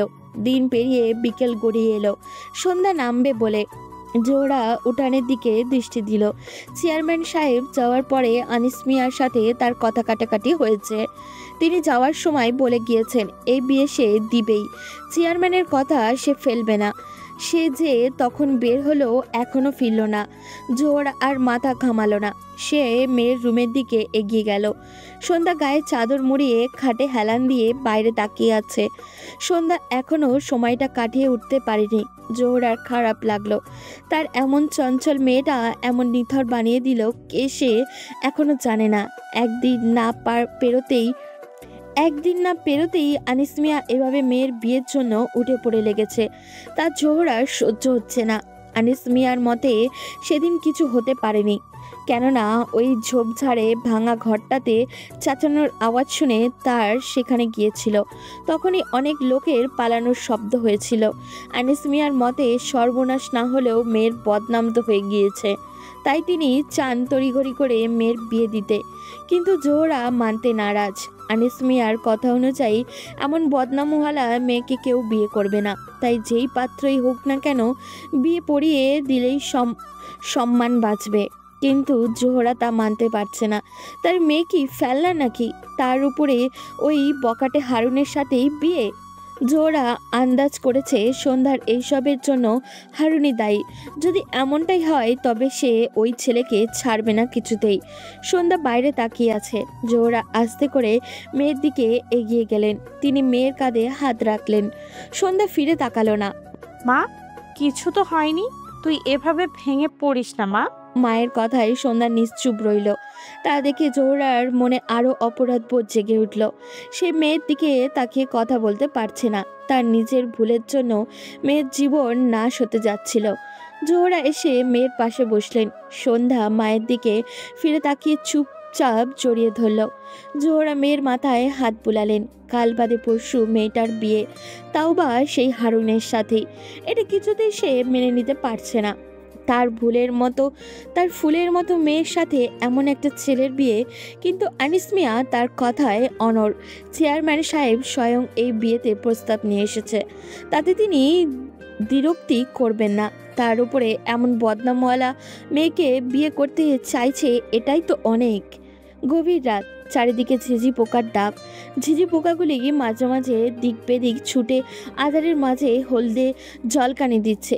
সন্ধ্যা জানলা খুলে সেই অদ্ভুত সুন্দর পরিবেশটির দিকে তাকিয়ে আছে। বাইরে হালকা চাঁদের আলোতে সবই স্পষ্ট, কিন্তু কুয়াশার ভিড়ে ঝিঝি পোকাগুলোর হলদে ঝলকানি ছাড়া আর কিছুই চোখে পড়ছে না। চারিদিকে ধোয়ার মতো ভুতুরে মনে হচ্ছে। ক্ষণে ক্ষণে বাইরে থেকে শো শো করে তীব্র ঠান্ডা বাতাস ঢুকছে, কিন্তু সন্ধ্যার কোনো হেলদোলই নেই। দূরের ওই বাসঝাড়টা মাঝে মাঝে নড়ে উঠছে। অন্য সময় হলে সন্ধ্যা এক্ষুনি ভয় পেয়ে জানলা বন্ধ করে দিত, কিন্তু আজকে তার মাঝে কোনো ভয় ভীতি দেখা গেল না। সন্ধ্যা স্বাভাবিকভাবেই হারিকেনটা তার সামনে টেবিলে রাখলো, এরপর চিঠির বক্সটা খুলল। এতক্ষণ ধরে এই বক্সটা নিয়েই বসেছিল সে। বক্সটির দিকে তাকাতেই মুহিবের কথা মনে পড়ে গেল। বক্সটি মুহিবই দিয়েছিল তাকে। এই রূপ সুন্দর কারুকার্যের বক্সটা সন্ধ্যা আগে কোনোদিনও দেখেনি। মুহিব সেদিন এটা হাতে এগিয়ে দিতেই সন্ধ্যা জিজ্ঞাসু দৃষ্টিতে তাকালো। তার চাহনি দেখে মুহিব বলেছিল, আমি যেখানে থাকি সেখানে এগুলোর অনেক চলন আছে। বিনিময়ে সন্ধ্যা জিজ্ঞাসু দৃষ্টিতে মুহিবকে শুধালো, এটা কি? এটা দিয়ে আমি কি করব? তখন মুহিব হেসে জবাব দিয়েছিল, সবাই সবার স্মৃতিতে মুড়িয়ে প্রিয়জনের উপহার চিঠিগুলো এই বক্সে সযত্নে রেখে দেয়। তুমিও এভাবে রেখো। যখন আমরা বুড়ো হয়ে যাব আর আমি বিদায় নিব, তখন এই বক্সটাতে আমার স্মৃতি মোড়ানো ভালোবাসাগুলো নাতি নাতনিদের বলে চোখের অশ্রু ফেলবে, ঠিক আছে? সেদিন সন্ধ্যা রেগে মুহিবের কাছ থেকে সরে দাঁড়িয়েছিল। তার এইরূপ কাণ্ড দেখে মুহিব উচ্চস্বরে হেসে দিয়ে বলেছিল, এখনও তো বিদায় নিচ্ছি না, তোমার সাথে আরও বহু বছর একসাথে কাটানোর বাকি, তারপরই তো বিদায় নিব। মুহূর্তটা মনে পড়তেই সন্ধ্যার মনে হচ্ছে মুহিবের হাসিতে মুড়ানো সেই কথাটা কখন কানে বাজছে। সন্ধ্যা আপন মনেই আওড়ালো, আমারও তো ইচ্ছে আপনার সাথে বহু বছর কাটানোর। কথাটি নিজ মনে বলতেই সন্ধ্যার চোখ অশ্রুতে টলমল করে উঠল। এই সুন্দর মুহূর্তগুলো পাওয়ার আগেই কি হারিয়ে ফেলবে সে চিঠির বক্সটির দিকে তাকিয়ে পরম আদরে হাত বুলিয়ে দিল। সন্ধ্যার হাত বুলানো মনে হচ্ছে এটা কোনো বস্তু নয়, এটা একটা মানুষ, আর সেই মানুষটি আর কেউই নয়, একমাত্র মুহিব। এই 3 দিনে ডাকপিয়ন থেকে কোনো চিঠি দেয়নি। সন্ধ্যা ভেবেছিল মুহিব হয়তো চিঠি দিবে, কিন্তু না।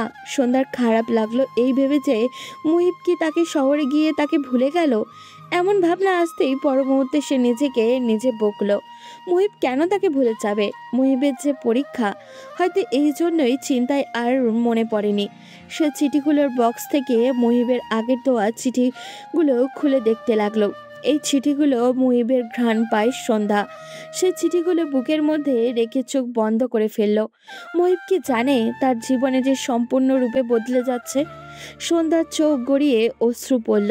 সে যে মুহিবকে তার প্রাণের স্বপ্ন পুরুষ হিসেবে কল্পনায় মেতেছিল, অথচ তার জীবনের মোড় এমনভাবে ঘুরে যাবে তা তো সে জীবনেও কল্পনায় আনেনি। এই মুহূর্তে সে মুহিবকে খুব করে পাশে চাইছে। এতদিনে দমানো ইচ্ছেগুলো আর দমিয়ে রাখতে পারছে না সে।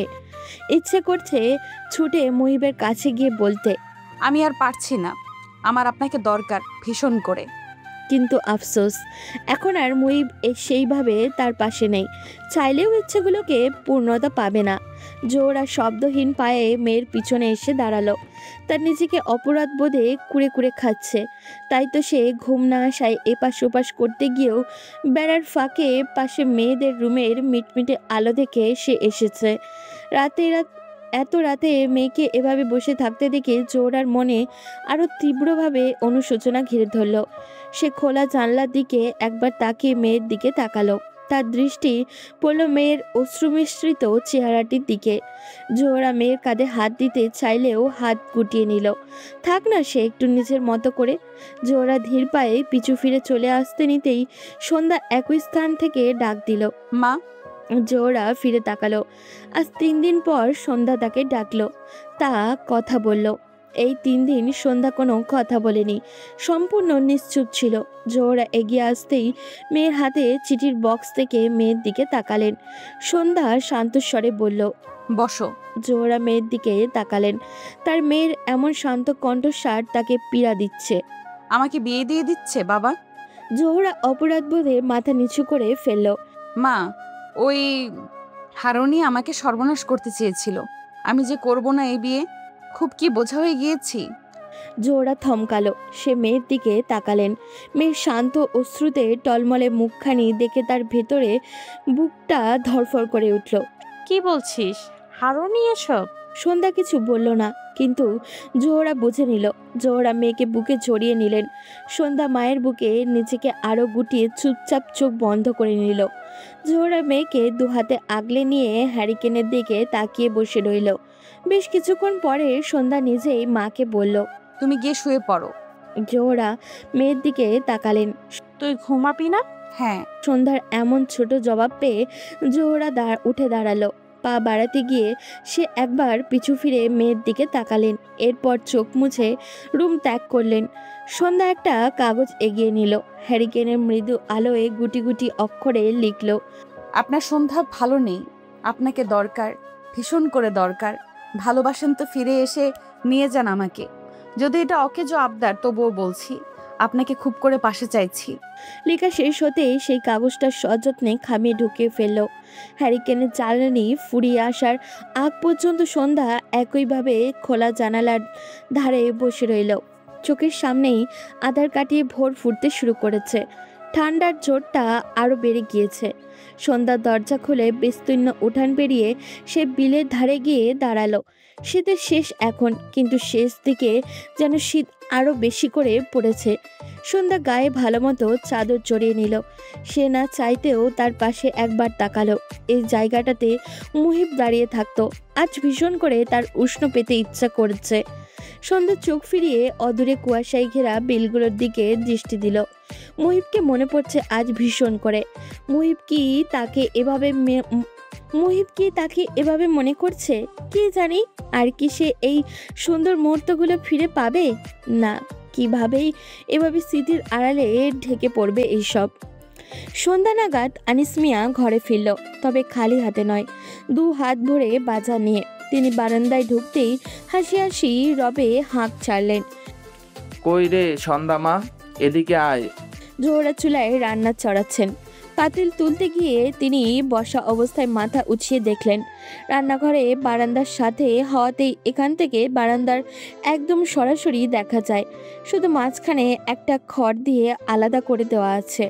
আনিস মিয়া সেই সকালবেলা ঘর থেকে বেরিয়েছে, এর মধ্যেই আর বাসায় ফেরেনি। যদিও স্বামীর থাপ্পড়ে তার অভিমান কাজ করছে, কিন্তু এখন সেগুলোর সময় নেই। তার আগে জানতে হবে আনিস মিয়া এই রাতে উৎফুল্লতার সহিত বাজার করার কারণ কি, আর সন্ধ্যাকেই বা এত সুন্দর হাসি হাসি রবে ডাকার কারণটাই বা কি।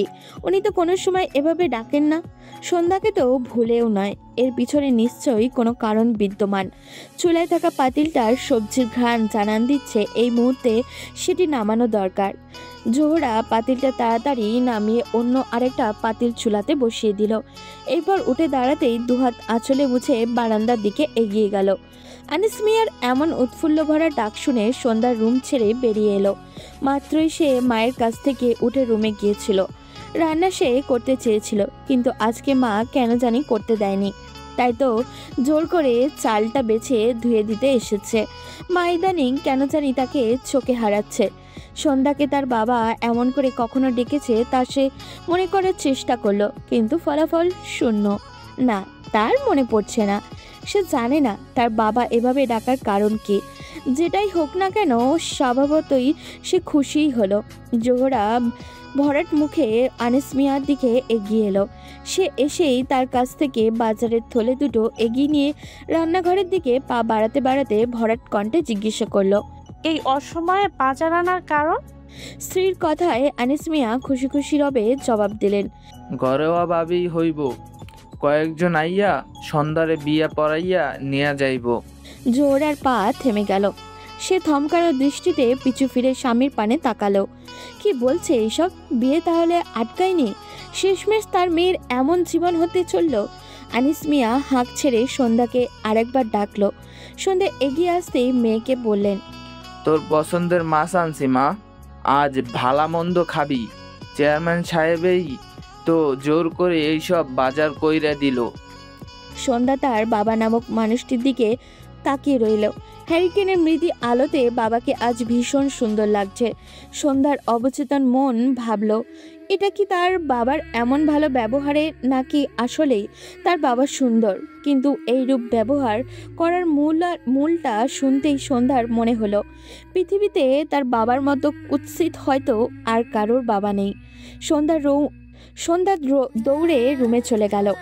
জোহরা দৌড়ে গিয়ে এসে তাড়াহুড়ো কণ্ঠে জিজ্ঞেস করলেন, কি বলছো এসব? ঘরোয়াভাবে হবে মানে? সন্ধ্যারে নিয়ে যাবে? এসব কি বলছো? আনিস মিয়া ফিরে তাকালেন।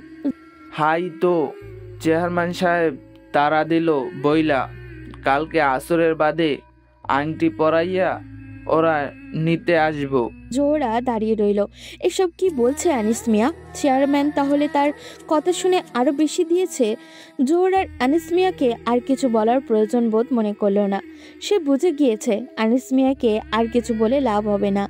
আনিস মিয়া স্ত্রীর জবাবের আশা না করে আবারও পা বাড়াতে বাড়াতে বলে উঠল, যাই ইমাম সাহেব আর কয়েকজন বইলা আসি, যাতে আসরের পরে আর কোনো বিয়ে না দেয়।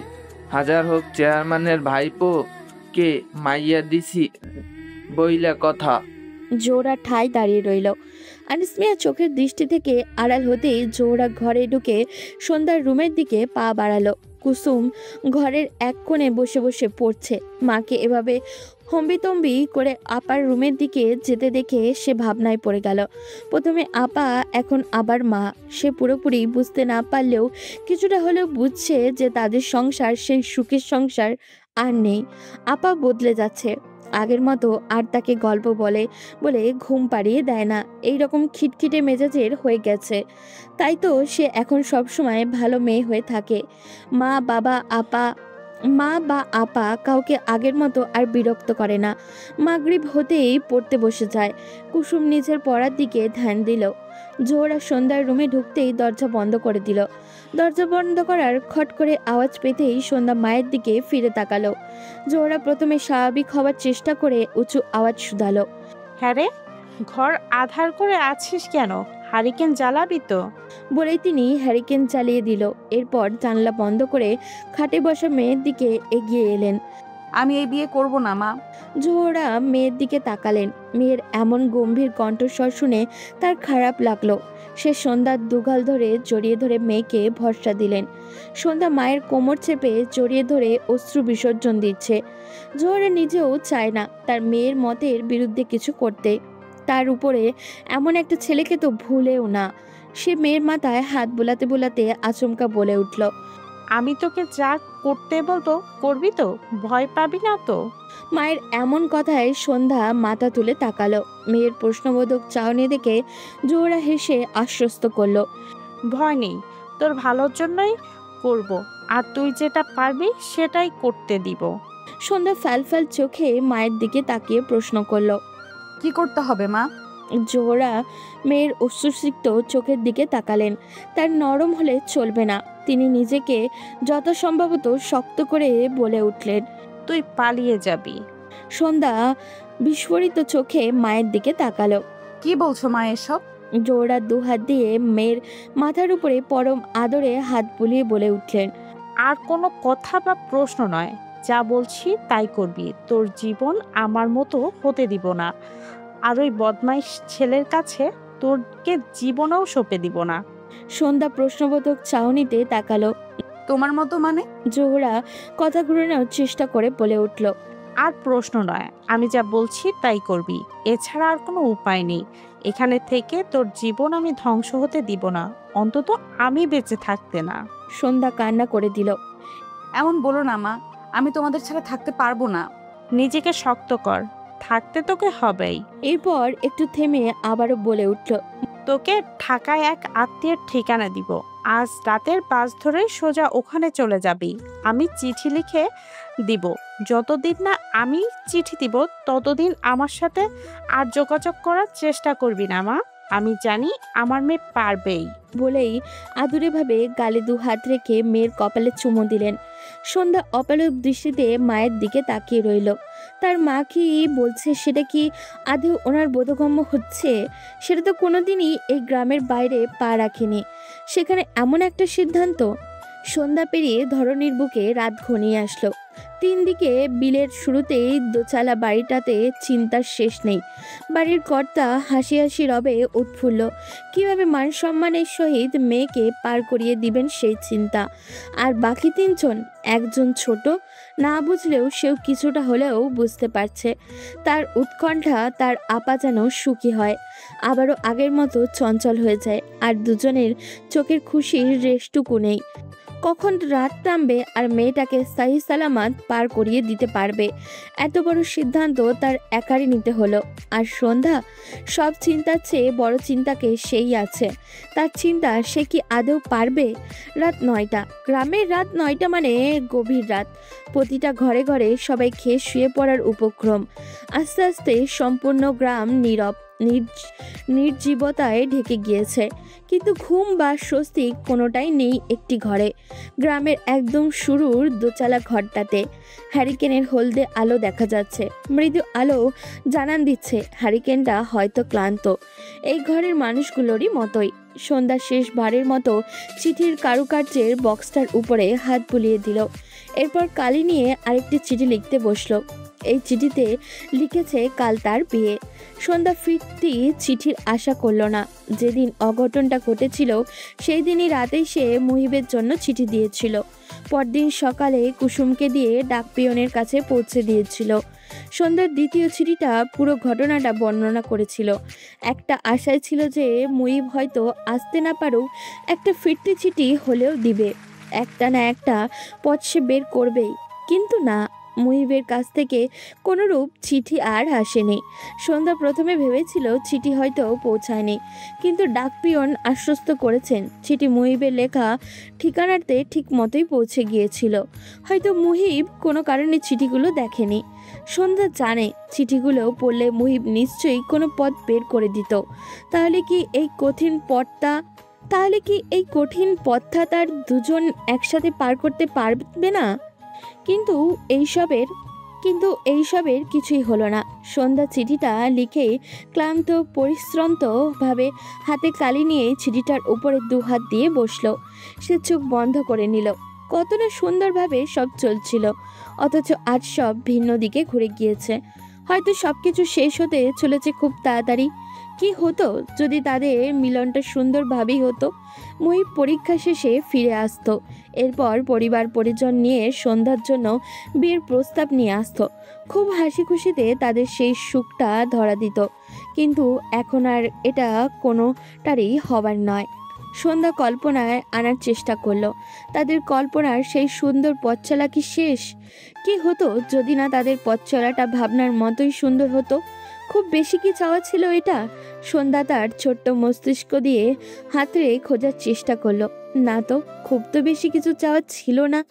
তবু নিয়তি কেন এত নিষ্ঠুর হলো? এই পর্যন্ত মুহিবকে 3টি চিঠি দেওয়া হয়েছে, কিন্তু একটিরও জবাব নেই। 3টি চিঠিতে সে তার অবস্থান জানিয়ে দিয়েছে। একটিতে তার অঘটন, আরেকটিতে কাল তার বিয়ে, আর একটাতে সে চলে যাচ্ছে। এটাই হয়তো শেষ চিঠি।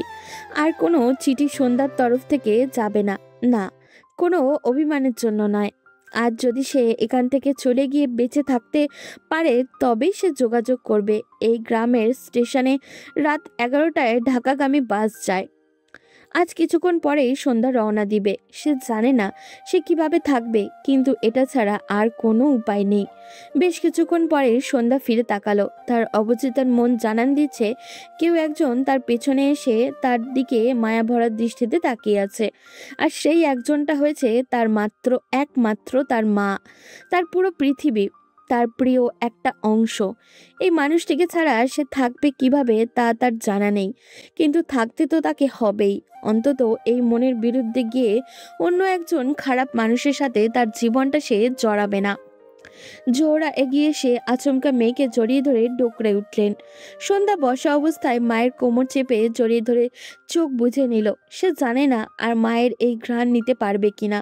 ডুকরানোর শব্দ শুনে সে মাথা তুলে মায়ের দিকে তাকালো। না, তার মা তো কান্না করছে না। তবে কি এটা তার অবচেতন মনের ধারণা? কিন্তু সে জানে তার এই ধারণা সঠিক। তার মা কান্না করছে।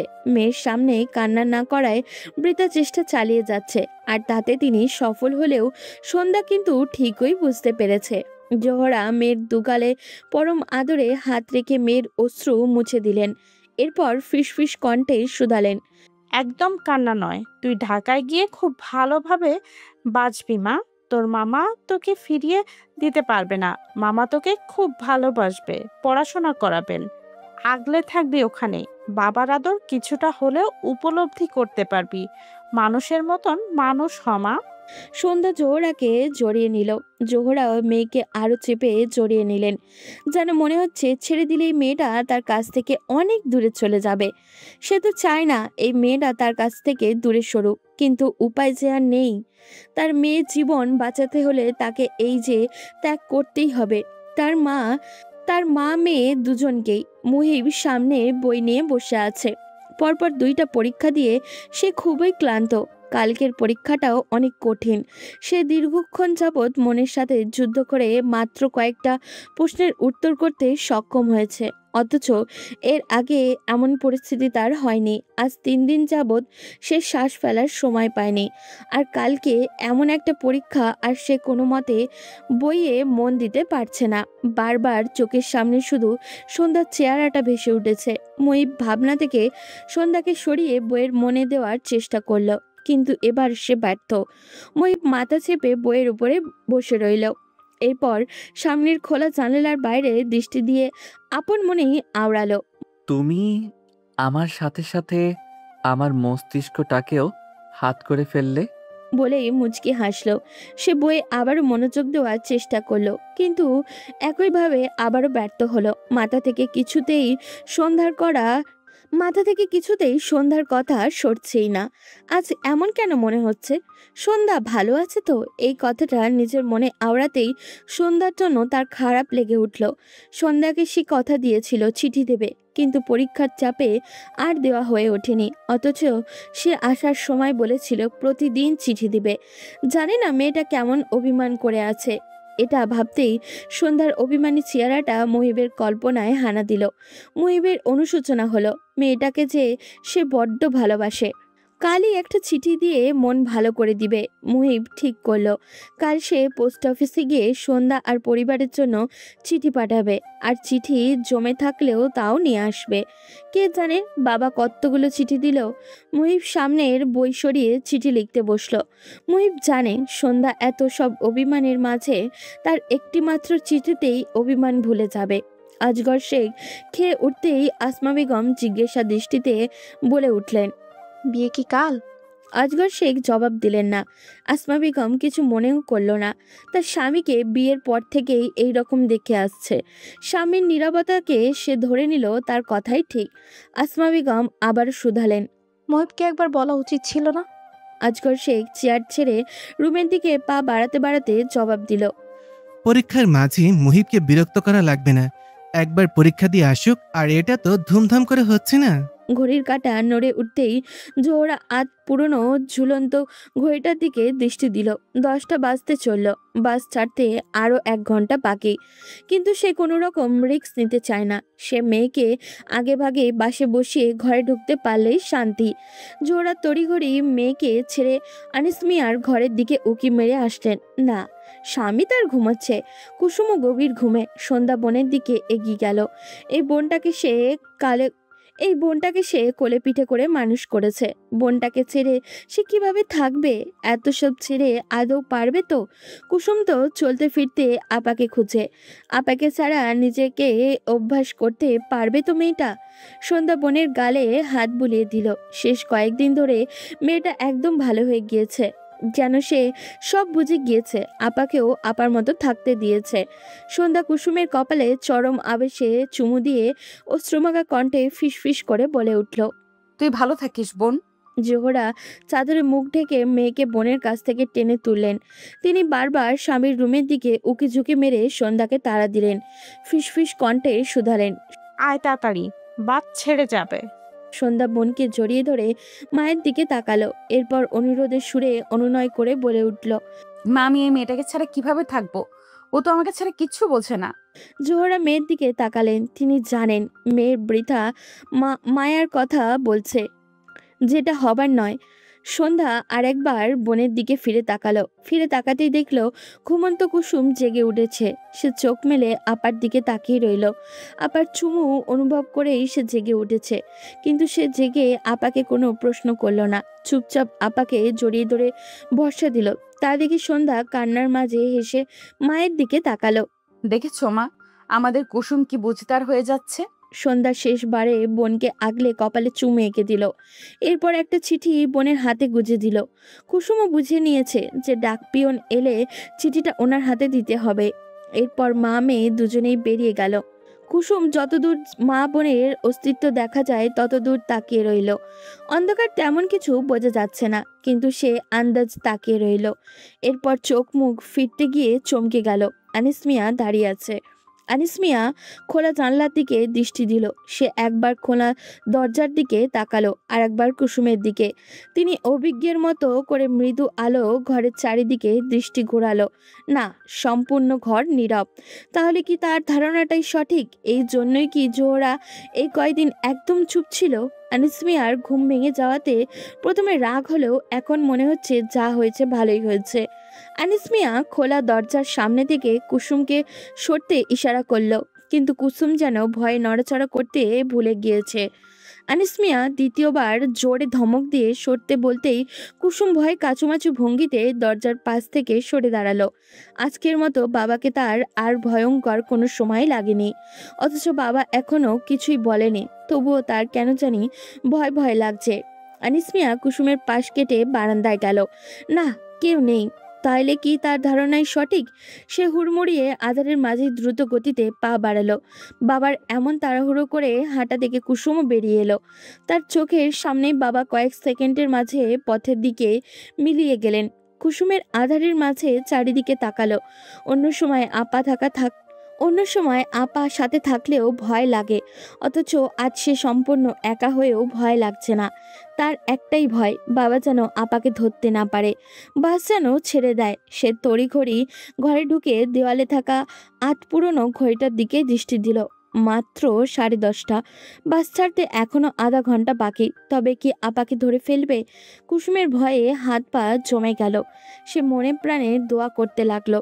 জোহরা বাসের সিটে মেয়েকে বসিয়ে আশ্বস্ত করলো। সে সন্ধ্যাকে বসিয়ে নেমে যেতে নিলেই সন্ধ্যা জোহরার হাত ধরে ফেলল। তা দেখে জোহরা মায়ের পাশের সিটে বসে ভরসা দিলেন, কিন্তু বেশিক্ষণ পারল না। পাশের সিটের মহিলাটা তাড়া দিল জোহরাকে সিট ছাড়তে। আর কিছুক্ষণ পরেই বাস ছেড়ে দিবে। জোহরা বাস থেকে নেমেই বাইরে সন্ধ্যার সিটের পাশে গিয়ে দাঁড়ালো। সন্ধ্যা জানালার বাইরে থাকা বোরকা পরিহিত আগাগোড়া মুখ ঢাকা মায়ের হাত ধরল। আর একটু পরেই চিরচেনা এই জায়গাটা ছেড়ে যাবে। সে কি আদৌ পারবে? সন্ধ্যার ভয়ে ভয়ে অনুভূত হতেই সে জানলার বাইরে থাকা মায়ের হাত আরো জোরে চেপে ধরল। মা মেয়ের মুখে কোনো কথাই নেই, কিন্তু মনে মনে অনেক কথাই হয়ে যাচ্ছে। জোহরাও ভয় পাচ্ছে, কিন্তু মেয়েকে দেখাচ্ছে না। বাস ছাড়বে ঠিক সময়েই পেছন থেকে কয়েকজন মানুষের শোরগোল শোনা গেল। জোহরা পেছনে ফিরে তাকাতেই চমকে গেল। আনিস মিয়া হারুনকে নিয়ে দাঁড়িয়ে আছে। হারুন সন্ধ্যার দিকে তাকিয়ে হাসি দিল, যে হাসিটা দিয়ে সে অনেক কিছু বুঝিয়ে ফেলেছে। তা দেখেই সন্ধ্যা ভয়ে মায়ের হাত চেপে ধরল। তার কি তবে আর যাওয়া হলো না? সকাল নেমে এলো। সন্ধ্যা মেঝেতে হাঁটু মুড়ে বসে আছে। রাত থেকে সকাল ফুটে গেল, অথচ তার চোখে ঘুম আর ধরা দেয়নি। ঘুম আসবেই বা কিভাবে? এই তো আসরের পরেই তার কাবিন হয়ে যাবে। চোখের পলকে বাকি সময়টুকু কেটে যাবে। সন্ধ্যা কি চোখ মুছে নিল। সন্ধ্যা চোখ মুছে নিল, চোখের পানি যেন বাদ মানছে না। মা বোন কাউকে রাতের পর থেকে আর দেখেনি, দেখবেই বা কি করে? সে যে রুমবন্দি, সে জানে তাদেরকে বাবাই আটকে রেখেছে। সন্ধ্যা তার কপাল মেনে নিল, যা হওয়ার হবে। কপালের লিখন তো খণ্ডানো যায় না। সন্ধ্যা নিজেকে মানাতে চেষ্টা করলো, হয়তো হারুনের সাথেই তার জীবন লেখা আছে। এখন আর কিছু তো হাতে নেই, জীবনটা না হয় অপছন্দের মানুষের সাথেই কাটিয়ে দিবে। হয়তো এটাই তার কপালে লেখা ছিল। নিজেকে হাজারো মানানোর চেষ্টা করলেও তার ভয় ভয় অনুভূতি হচ্ছে। বারবার মুহিবের চেহারা ভেসে উঠেছে। আচ্ছা, মুহিব কি চিঠিগুলো দেখবে না? তার আর মুহিবের সুন্দর মুহূর্তগুলো তবে কি কল্পনায় রয়ে গেল? মুহিবের কথা মনে পড়তেই তার চোখ গড়িয়ে জল নেমে এলো। এত সব সুন্দর মুহূর্ত কি ভুলেও আদৌ কি সে হারুনের সাথে নিজেকে আবদ্ধ করতে পারবে? সন্ধ্যা নিজেকে শক্ত করলো, এটা ছাড়া আর কোনো উপায় নেই। পারতে তো তাকে হবেই। মা বোনের দিকে তাকিয়ে হলেও এইসব মেনে নিতে হবে। সন্ধ্যা রুমের বন্ধ দরজার দিকে অশ্রুমাখা চোখে তাকালো। সেই রাত থেকে সে রুম বন্দি, এখনো কেউ দরজা খুলল না। সন্ধ্যা চোখ মুখ মুছে নিল। জানলার টকটক আওয়াজ হতেই এক মুহূর্তেই সে খুশি হয়ে গেল। তার মনে হলো মুহিব বোধহয় এসে পড়েছে। তাহলে সে কি চিঠিগুলো পড়েছে? সব কি তবে ঠিক হয়ে যাবে? দ্বিতীয়বার আওয়াজ পেতেই সন্ধ্যা উৎফুল্ল হয়ে বসা থেকে উঠে দাঁড়ালো, জানলার ধারে এগিয়ে গেল। খুশি খুশি রবে সে জানলা খুলতেই চমকে গেল। হারুন বিশ্রীভাবে হেসে তার দিকে তাকিয়ে আছে। সন্ধ্যার ভাবতেও ঘৃণা লাগছে যে এই মানুষটার সাথেই তার বাকিটা জীবন কাটাতে হবে। সন্ধ্যা জানলা বন্ধ করে দিতে গেলেও হারুন খপ করে গ্রিলের ভেতর দিয়ে জানলার কবজা ধরে ফেলল। সে সরে যেতে নিলেই হারুন শিকল ভেদ করে তার হাত ধরে ফেলল। হারুন শক্ত করে সন্ধ্যার হাত চেপে ধরে আছে। সন্ধ্যার ব্যথায় চোখ ভরে উঠল। এই দক্ষিণ দিকটাতেই কেউ আসে না, তাই হারুনের এই অসভ্যতামি করার চোখে পড়বে না। সন্ধ্যা তাচ্ছিল্য হাসল, চোখ পড়লেও বাকি, তার বিয়ে তো কিছুক্ষণ বাদেই হবে। হারুন সন্ধ্যার হাত আরো মুচড়ে ধরতেই সন্ধ্যার চোখ গড়িয়ে পানি নেমে এলো। সে বুঝতে পারল হারুন এটা ইচ্ছা করেই করছে। ব্যথায় সন্ধ্যার হাত ছাড়ার চেষ্টা করলো, তাতে হারুনের কোনো মাথা ব্যথা নেই। সে আবারও গা জ্বালানো হাসির সহিত বলে উঠল, খুব বার বেড়ে গেছে তোর না? আমারে থাপ্পড় মারছিলি না? এ হারুনকে মারছিলি? এ হাতটা দিয়া না, আজকে রাতেই তোরে সব মিটাই দিমু। বলে আবারও বলে উঠল, তোরে মুই বিয়া করছি শুধু তোরে শিক্ষা দেওয়ার লেগে, আর কিছুই না। তোরে ভোগ কইরা সাইরা দিমু। তোর এই অহংকার মুই মাটিতে পিষা ময়দা ছাড়মু। সন্ধ্যা হাত ছাড়ানোর বৃথা চেষ্টা করে অনুনয় সুরে বলে উঠল, আমাকে ছেড়ে দিন দয়া করে, ব্যথা পাচ্ছি। সন্ধ্যার কথা শুনে হারুন যেন মজা পেল। সে হেসে হাত আরো জোরে চেপে ধরে ক্ষোভের সহিত শাসালো, সাইরা তো দিমুই তোরে, এই হাতটা আগে শেষ করে দিমু। থাপ্পড় দেওয়ার সোটটা লয়ে লই। হারুন রে আঘাত করছিলি না? আর মাত্র কিছুক্ষণ সময়, তারপর তো তোর আমার কাছেই যাইতে হইব। তোর লগে বহুত হিসাব নিকাশ বাকি আছে, এইগুলো আগে কষাইলে তারপর তোরে ছাইরা ছুইরা মারমু আমার জীবন থেকে। বলেই হারুন বিশ্রীভাবে হেসে চলে গেল। আর সন্ধ্যা লাল হয়ে যাওয়া হাতটা ধরে রইল, ওখানেই বসে গেল। এই কার সাথে তার জীবন আবদ্ধ করবে? হারুনের কর্মকাণ্ডে বুঝিয়ে দিয়েছে সে ভালোবেসে কিছুই করছে না, সে শুধুমাত্র ক্ষোভের বশে সব করছে। ক্ষমা করে দিও আমায় মা, তোমার যোগ্য মেয়ে হতে পারলাম না। আমার স্বপ্ন আমি পূরণ করতে পারলাম না। পড়াশোনা করে তোমার মন মতো তোমার অপূরণগুলো পূরণ করতে পারলাম না। কুসুমি না হয় আমার অপূর্ণতাগুলো পূরণ করে দিবে। জানি তুমি কষ্ট পাবে আমাকে হারিয়ে। বিশ্বাস করো, কয়েকদিন গেলেই সব ঠিক হয়ে যাবে।